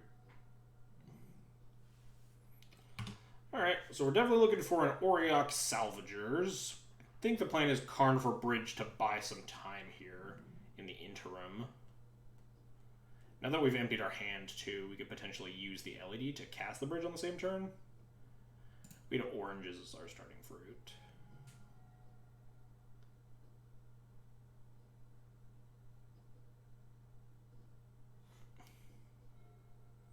Alright, yeah, we'll definitely just cast all of our spells here.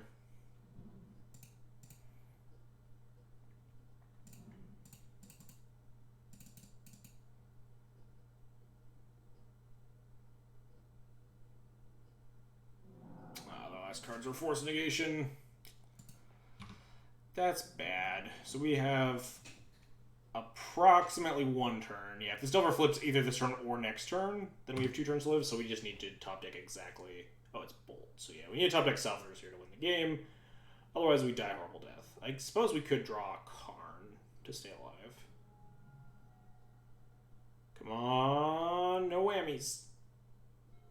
That is a whammy because they have a Bolt in hand. Supply does not buy us enough time to live.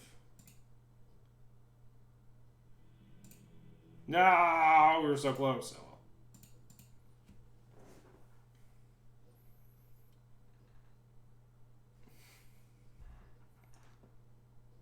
Yeah, I lived by Orange County in California when I was growing up. They had a thing about oranges.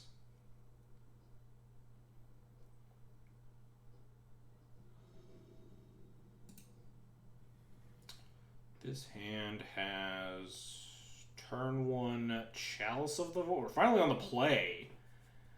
We have turn 1 Chalice of the Void, then double cycle to try to hit more land drops, and we have the combo, but we don't have a lot of mana to put into it. But I think just the LED, the Opal, and the Chalice will actually keep my Opal online post-Bauble cycling, so I think this hand is okay. If I had a Soul Land, we'd just get the turn 2 with a Chalice on one, so I'm pretty into that.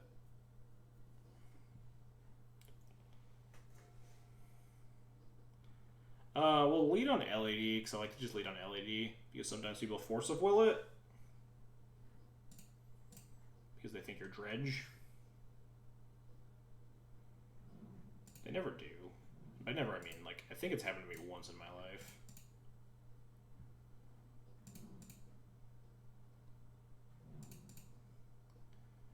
Just spew our whole hand here. Cast this Chalice. I suppose I could have bobbled them first to see if the Chalice was relevant.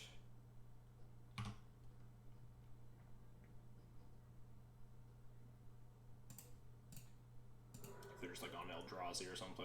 Green's a Zenith. Alright, well, maybe the Chalice is relevant. We'll see. Could mean Maverick or... Yeah, this is definitely worse for me. Could be Maverick or... Okay, this Maverick then. I was thinking a Loam, but this is just Maverick, so... We'll draw extra cards here. Hopefully we can get to our Salvagers.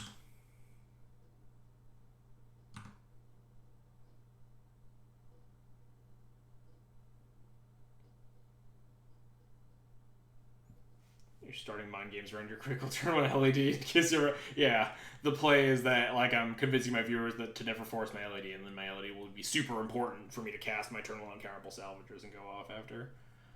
Alright, we hit a land at least, so that means that we're at least afloat. If we had a Soul Land, we have the kill the following turn lined up, which is nice. We have their Plow turned off.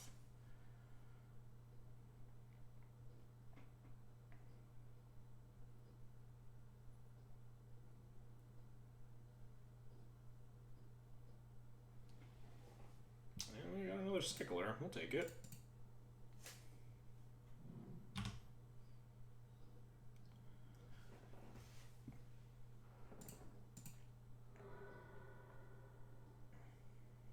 Snow-covered island?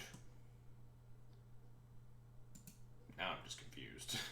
Snow-covered island, green sunlight, sword supply shares wasteland. What on earth is my opponent doing? Is it just Bant Maverick with a basic?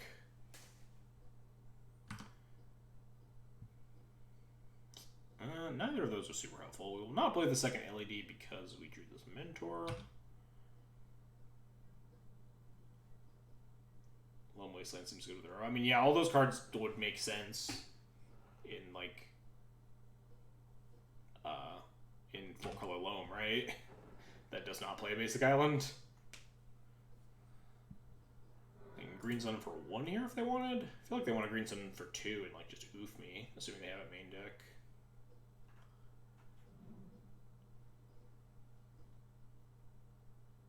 I think just, like, natural oof me. That sounds about right with the luck I've been on today.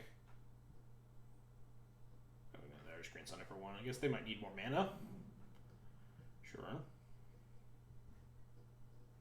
That's not helpful.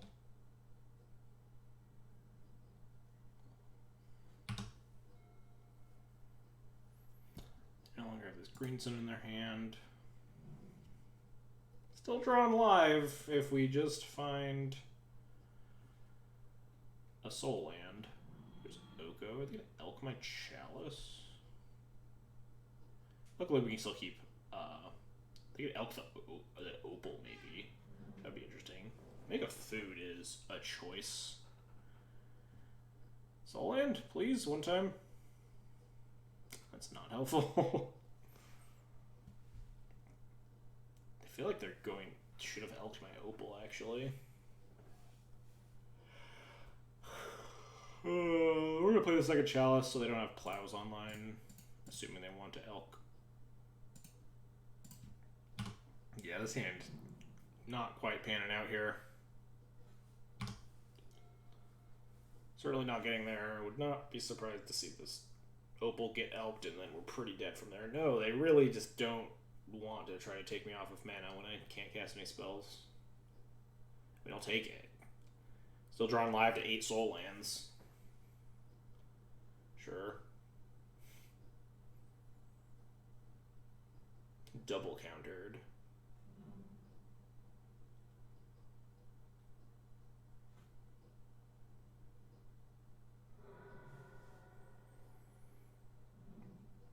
They're on Bant something, but it's like heavy blue. What is this? It's like Bant Blade, except they have a green sun package. Soul land? I think my opponent will maybe finally learn that they can elk my Mopal and I will lose. Maybe they just continue to not see the line. Just elk your Dried Arbor, hit me for 9. Sure, yep.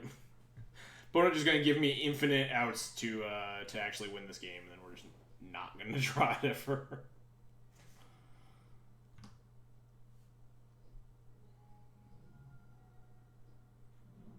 Opponent desperately wants me to win this game, but they probably have like Force of Will and as like one of their last cards. But I mean, we'll fucking try it, right? Oh, wait, no, we still lose. We don't have a thingy, the walkie shooty guy, and we are dead to the board. That's unfortunate.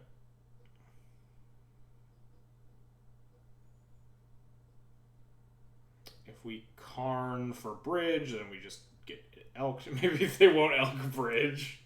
I mean, that's honestly what I was thinking about. Maybe they just don't know that the Oko can target their opponent's stuff. Maybe they're part of the Future League. The Rudy Tooty point and shooty robot, yeah. Yeah, we'll just make a Karn Lattice, then they'll die. Yeah, I think my plan is just to Karn bridge and then hope that they don't elk it.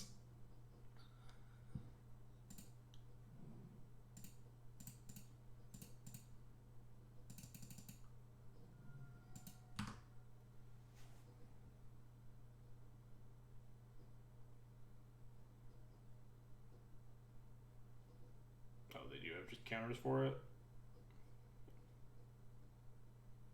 Sure. I'm just gonna crack this anyway, so I guess I just crack both the LEDs now. We'll do it. Very unlucky that LEDs and Black Lotus here, yeah. The unluckiest, some would say.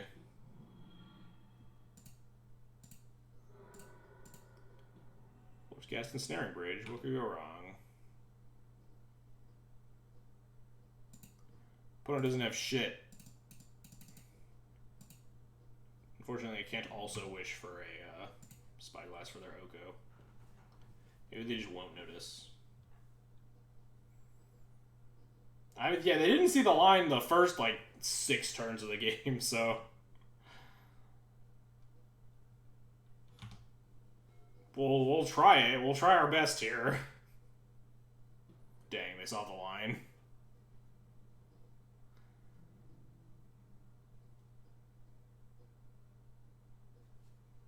Just attack me with everything. I'm hellbent and you have lethal in play. No, just only attack with food. Actually, I changed my mind. Die, Dried Arbor. Yeah, never lucky, in fact. So, Bant, Green Sun Zenith, Blade stuff. Imagine Green Sun Zenith in their deck means that they're going to oof me. Don't know if I probably want this disenchant. They probably have like white bullshit cards, if not like Stoneforge cards. So boarding on this is probably fine. I don't even know how much I want Chalice. They're pretty heavy blue though, so they probably have cantrips in addition to plows and like Noble Hierarchs and stuff. We're bringing in a bunch of stuff though, and like we don't have a lot of cards that we necessarily want to cut. Like we're playing a long matchup. I'd like Forge well enough. If we were keeping in Chalices, like maybe we just don't keep in Chalices though. Chalices seems okay on the play though. Maybe less on the draw. Maybe that dictates how we're going to sideboard here. Bad white decks only when we're playing private. Did I say mono white decks or white decks? Yeah, I did not specify mono white decks.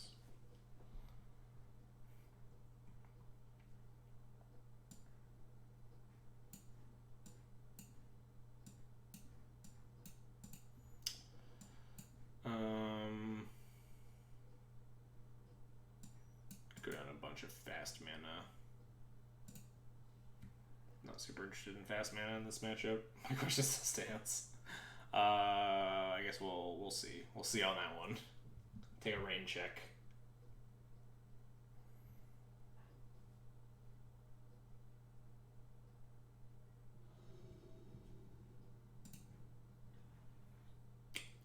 We have a plow and we have the turn 3 combo with no payoff. It is also uncounterable. My opponent also has plows in their deck. This hand's a keep. A lot of good hits.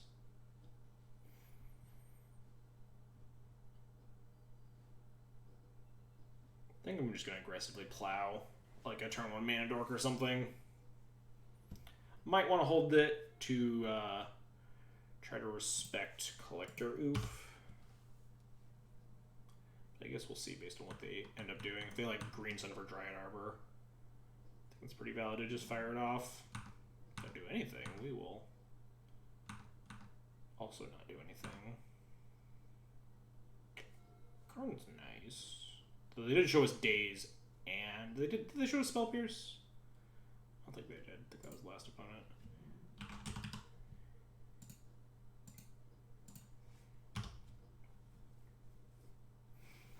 I almost want to play with the Caracas here to play around Wasteland. There's definitely a chance we just slam Salvagers next turn, though. If we draw a sweet thing. Nothing. Alright, less likely that we're going to slam Salvagers. I might not even slam Karn. I might just go land go again. Play around Daze. There's no reason. My opponent has not given me any reason to think that, like, their hand isn't just chock full of answers, so I don't want to just like play my shit into Daze when I don't need to.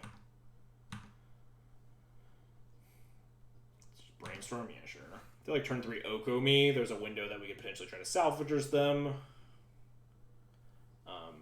if we draw a sweet thing, or we could at least just jam Karn through days.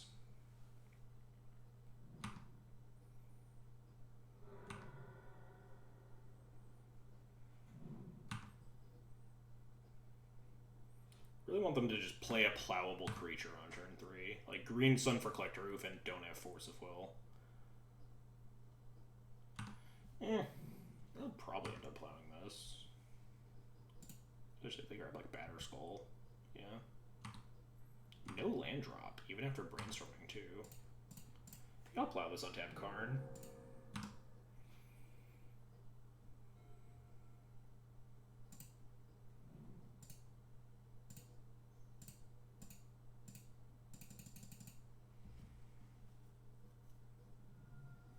They have the Force, it's kind of whatever.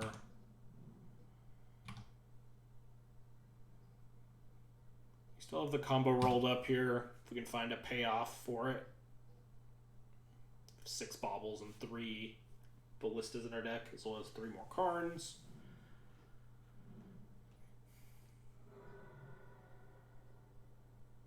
Listening to Metal Gear Rising soundtrack as I bullet the animals I don't like off my island. Man, there are some neighbors out there that just suck.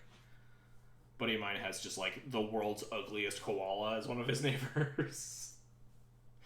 He's just so hideous. I don't think I want to jam my Salvagers. Which also means I just don't think I need to play a land.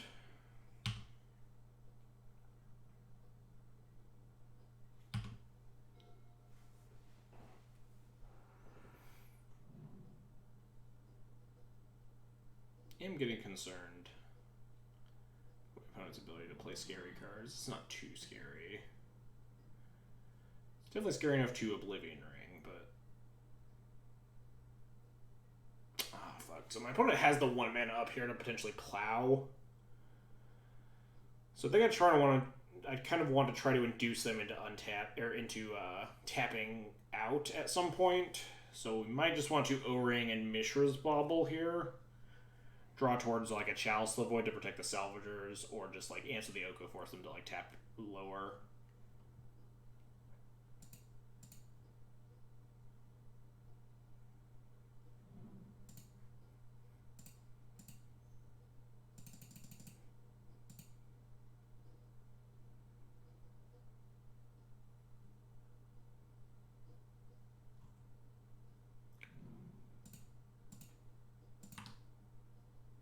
Got a really shitty penguin.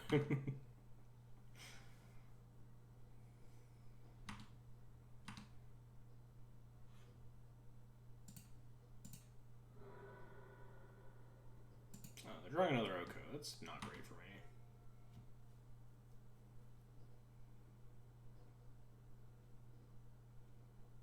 There's Oko number 2. Now it's time to hope to God they tap out. Come on, cast like another stupid spell. What could go wrong, opponent?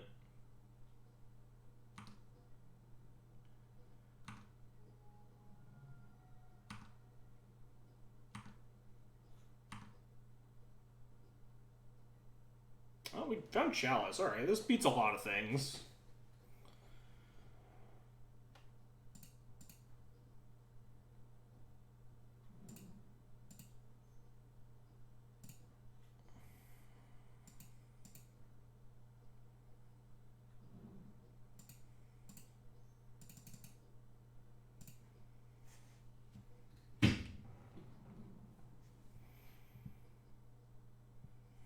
No reason to take more damage than we need to, but I do want to, or we're going to discard whatever we don't use here, so we'll play the Cavern out on Construct.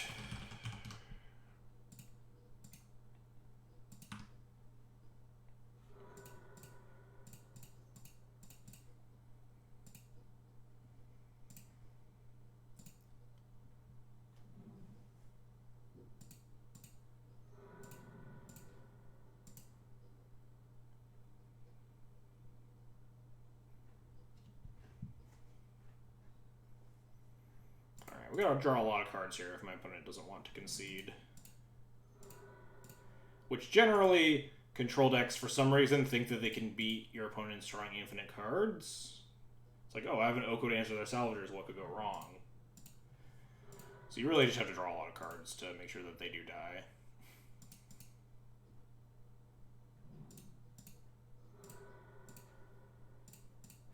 And unfortunately, we don't have Urza's Bauble, which is sometimes better than Mishra's Bauble when you're going off, because you get to see their whole hand rather than like the top part of their deck a million times.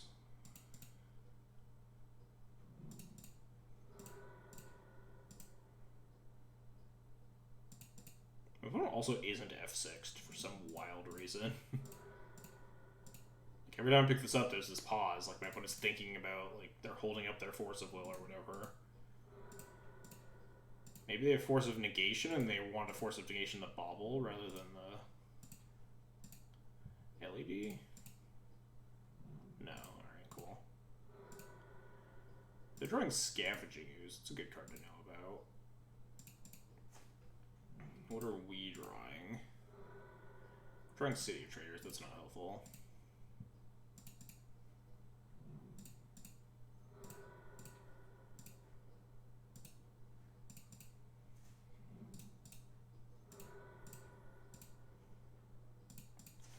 What does it hold W in this thing? Yeah. This goes one click faster if you hold W because it auto cracks your LED for white.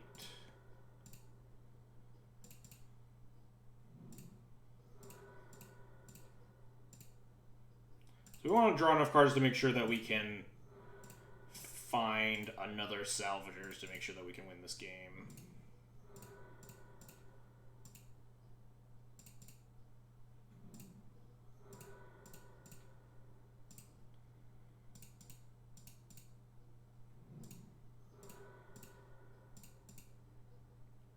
Problem is that that would probably involve us clicking through the combo again. And then also there's a game 3 to be worried about, which probably means I can't draw too many cards. Maybe like 10 or something. We're drawing 2 right now.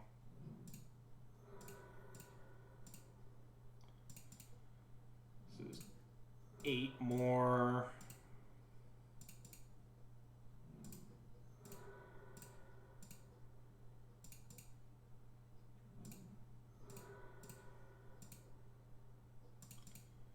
I also can't leave my Bauble in the graveyard because I would want to be able to pick it up.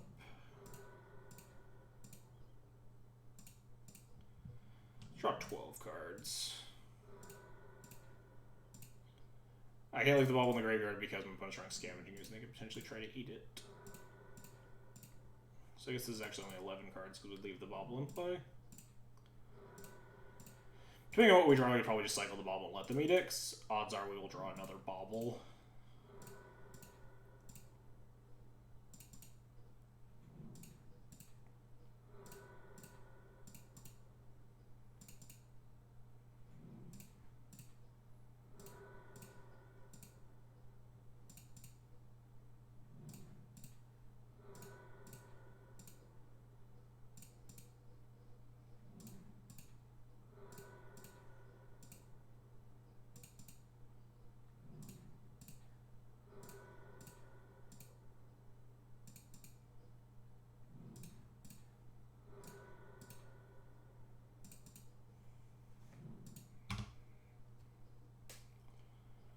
Alright, a million Bauble triggers. Fill up our hand here. We found another Bauble, so we can easily just crack this thing. Find like a Ballista or a Karn, some good shit. Mentor plus all these zeros and another Salvagers. Probably good enough.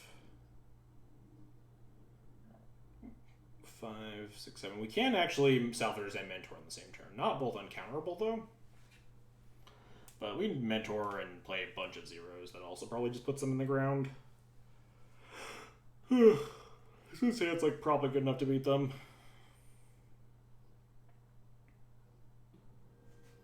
Oh, wow, they elked my Salvagers. Shocker. Because they think they have a chance of winning this game for some reason.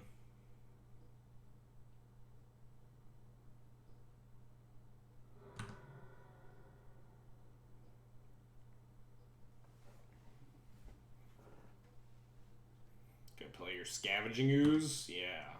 Definitely can't combo into that.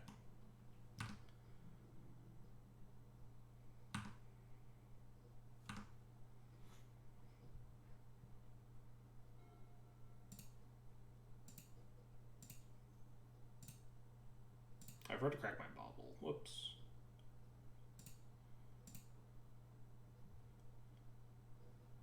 Uncounterable Mentor.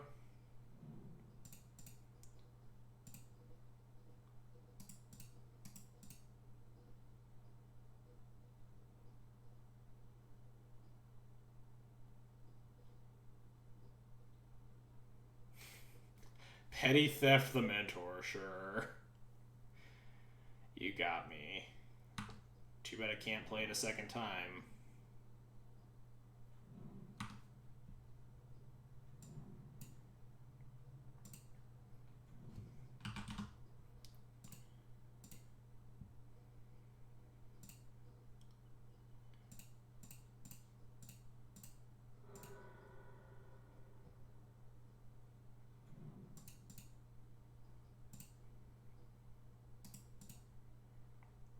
Oh, thank God they conceded. Christ.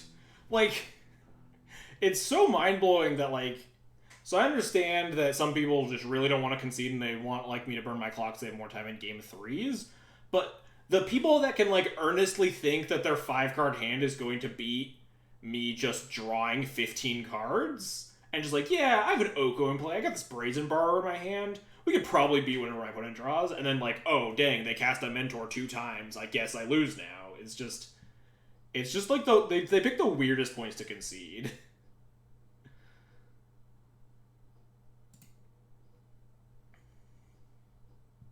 But they have more 2019 cards than me. That's true. We do not have very many.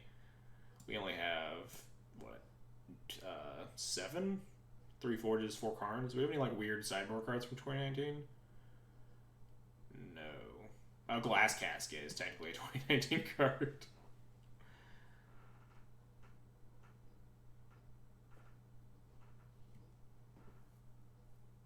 So we saw more of their deck. They're just, like, our weird, just, like, tempo-y stuff. Mana Dorks, Brazen Borrower, True Name, Oko, like a Green Sun package for, like, ramping from 1 to 3, I imagine. Yeah, like Nobles, Dryad Arbor, probably just, like, a decent chunk of other things. And then we saw the Stoneforge. That's, like, probably it. We didn't see a lot of notable disenchant hits. It's probably fine to still leave it in. Would not be surprised to see Rest in Peace or Deafening Silence. We want to sideboard anything else. We could cut the I think it might be actually correct to cut the chalices. We saw just a ton of things that just go around the chalice, especially on the draw. We can bring back in the baubles, a petal, and an opal. Oh no, actually, we'll bring back in the forge. Go down on a bauble still.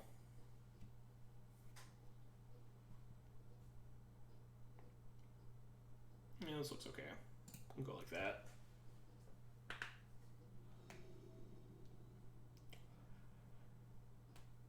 We got 14 minutes on the clock, which is probably good enough to try to combo through a game 3 here. This hand, very bad.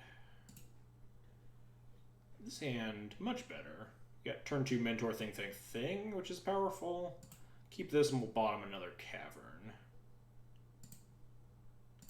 I think we're just going to try to ride this Mentor to victory hard. So hopefully they don't have, like, turn 1 Dork, turn 2 Oko.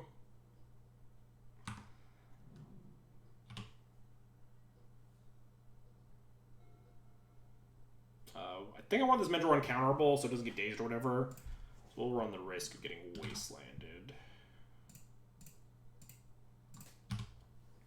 They have an Oko, it's just really bad for us because they can just fucking Oko steal our Mentor. And we have 3 monks and they have a Mentor. But if they have, like, True Name or some other bullshit to play here, then we're in an okay position. Yeah, they showed us Daze in game 1. Come on, don't Oko me, please. Thank God, Meddling Mage. Get a name Monastery Mentor? I hope not, that'd be very good. But also probably just not the name here.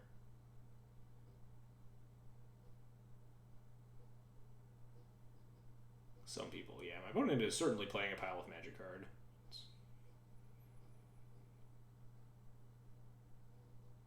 Yeah, something like Aurochs Alphas are the Great Creator tracks. Now we get to draw another 0. Come on. Nice. Let's just dunk on them real quick here. Is Monastery Mentor good in D&T? Asking for a friend. It's a good question. So D&T has 11 non-creature spells in the main deck. You can actually get to board a lot more in a lot of post-board games. So you can actually trigger Mentor pretty reliably. And it has 2 toughness, so you can Recruiter the card for it. It's been some pretty secret tech that I've been trying to keep on the DL.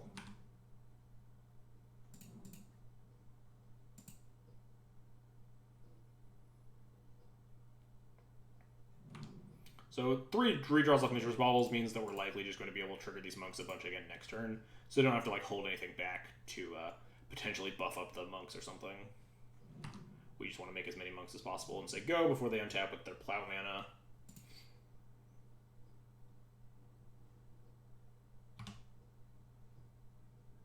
Mentor and Thalia deck. Yeah, exactly. It's called a combo. I don't know if you've heard of them. Drawing Green Sun. I don't think there's a good Green Sun target for beating a Mentor.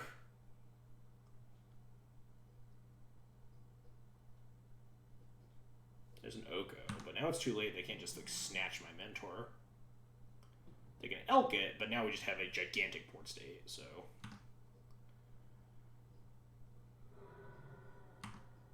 Sure.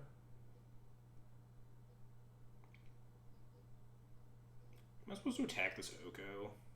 Because it kind of depends on how many non-creature spells I draw. This is also a plow? I feel like they would have just plowed the Mentor if that was the case. This is just a green set for a Dried Arbor, sure.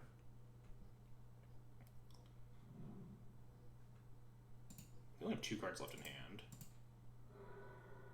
They're drawing a Stoneforge, which is a little bit spooky to be fair. They have plenty of mana, so they could potentially try to like G-Tay me down. So I think we want to try to just draw a bunch of non-creature spells and just hit them in the face really hard.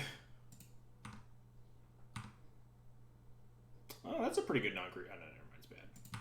It might be good post-combat. This doesn't quite get there, right? Because they might be inclined to block with their Meddling Mage, and then we just get to post-combat kill them.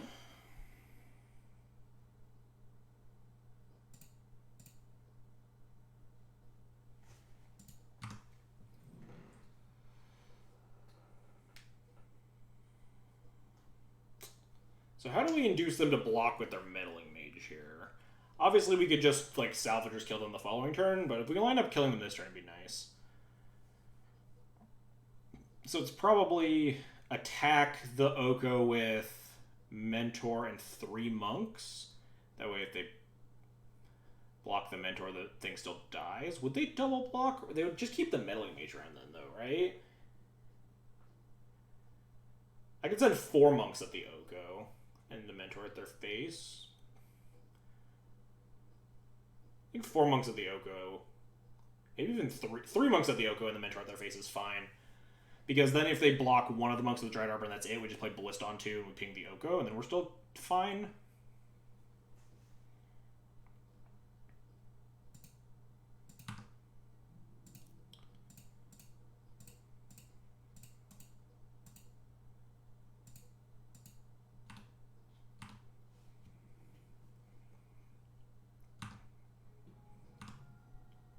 So now we're going to just put this Cavern on Construct.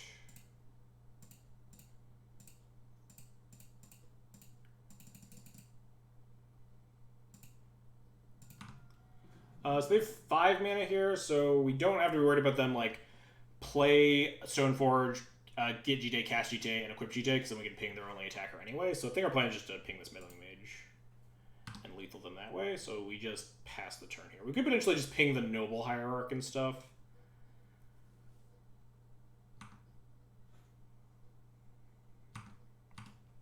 I think we just want this Meddling Mage off the board, because just with our 4 monks in play, we can just, like, slow salvagers kill them, even if we like if they stop the combo in some way, like force negation the vial or the diamond or something. 4 monks in play means that we can just like buy back the pedal a couple times to crush them. Question Beast, that ain't gonna do shit, opponent. I'm sorry. This thing doesn't have some secret tech that fucks me, right? I can't block with my tokens. Combat damage can't be prevented. And when it deals combat damage, it also kills my walkers. Yeah, that doesn't do anything.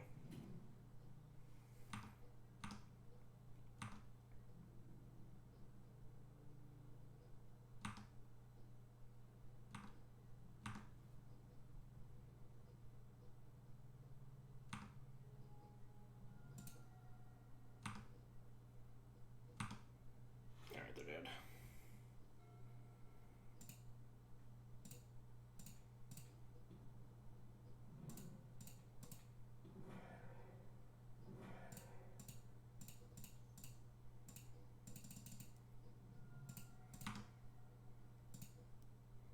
Hey, we did it. Look at us. Getting our pity chest, beating up Bant Pile. We got there. Alright, Disposed Capsule did not make a showing at all. I do think that O-Ring might not be the card I want to play, but I think you do just definitely want more cards that you actually get to board in fair matchups, which is not something that Bomberman has necessarily cared about in the past, but there are just so many of them. You definitely don't want to just be like boarding in 2 cards and calling it a day or whatever. Problem is that like Bomberman's not very good at casting cards that aren't like single white like Oblivion Ring. It's barely good at casting single white cards like we saw in our Elves match. But like we with like this 0% chance this deck's gonna cast Council's Judgment or something. But maybe there's like some tool out there that's like not horrible to play that is a more reasonable removal spell, but probably not. But yeah, well, we lost to Elves, and we lost to Rug Delver. Yeah, I think I could have won that game 1 against Rug Delver, and then yeah, our Elves match was just kind of awkward. So, deck seems fine. Definitely more playable than the Breach era. People are just like have a lot less hate. The decks that are the best right now are weaker to what you're doing again. Kind of into it. I think I'll definitely mess around with this deck more going forward. But anyway, that is going to be the end of our stream today. Let's find someone to go send some love to. Oh, Elaine is on. Okay, cool. We can ghost Elaine. I don't know if she's streaming Legacy, but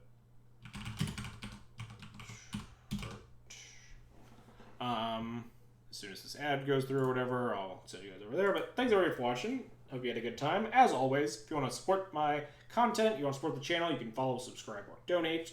We do donation deck lists around here. We haven't done one in a while, but open to basically anything in a Legacy format. Can't promise I'm adept at it, though. I'm notoriously bad at casting cantrips, but that's the life I choose to live. Anyway, thanks everybody for watching. Hope you have a good weekend. Stay safe out there, or in there, because I hope you're not going outside. Stay inside, stay safe, stay sane, and I'll see you guys all next week. Go say hi to Elaine for me.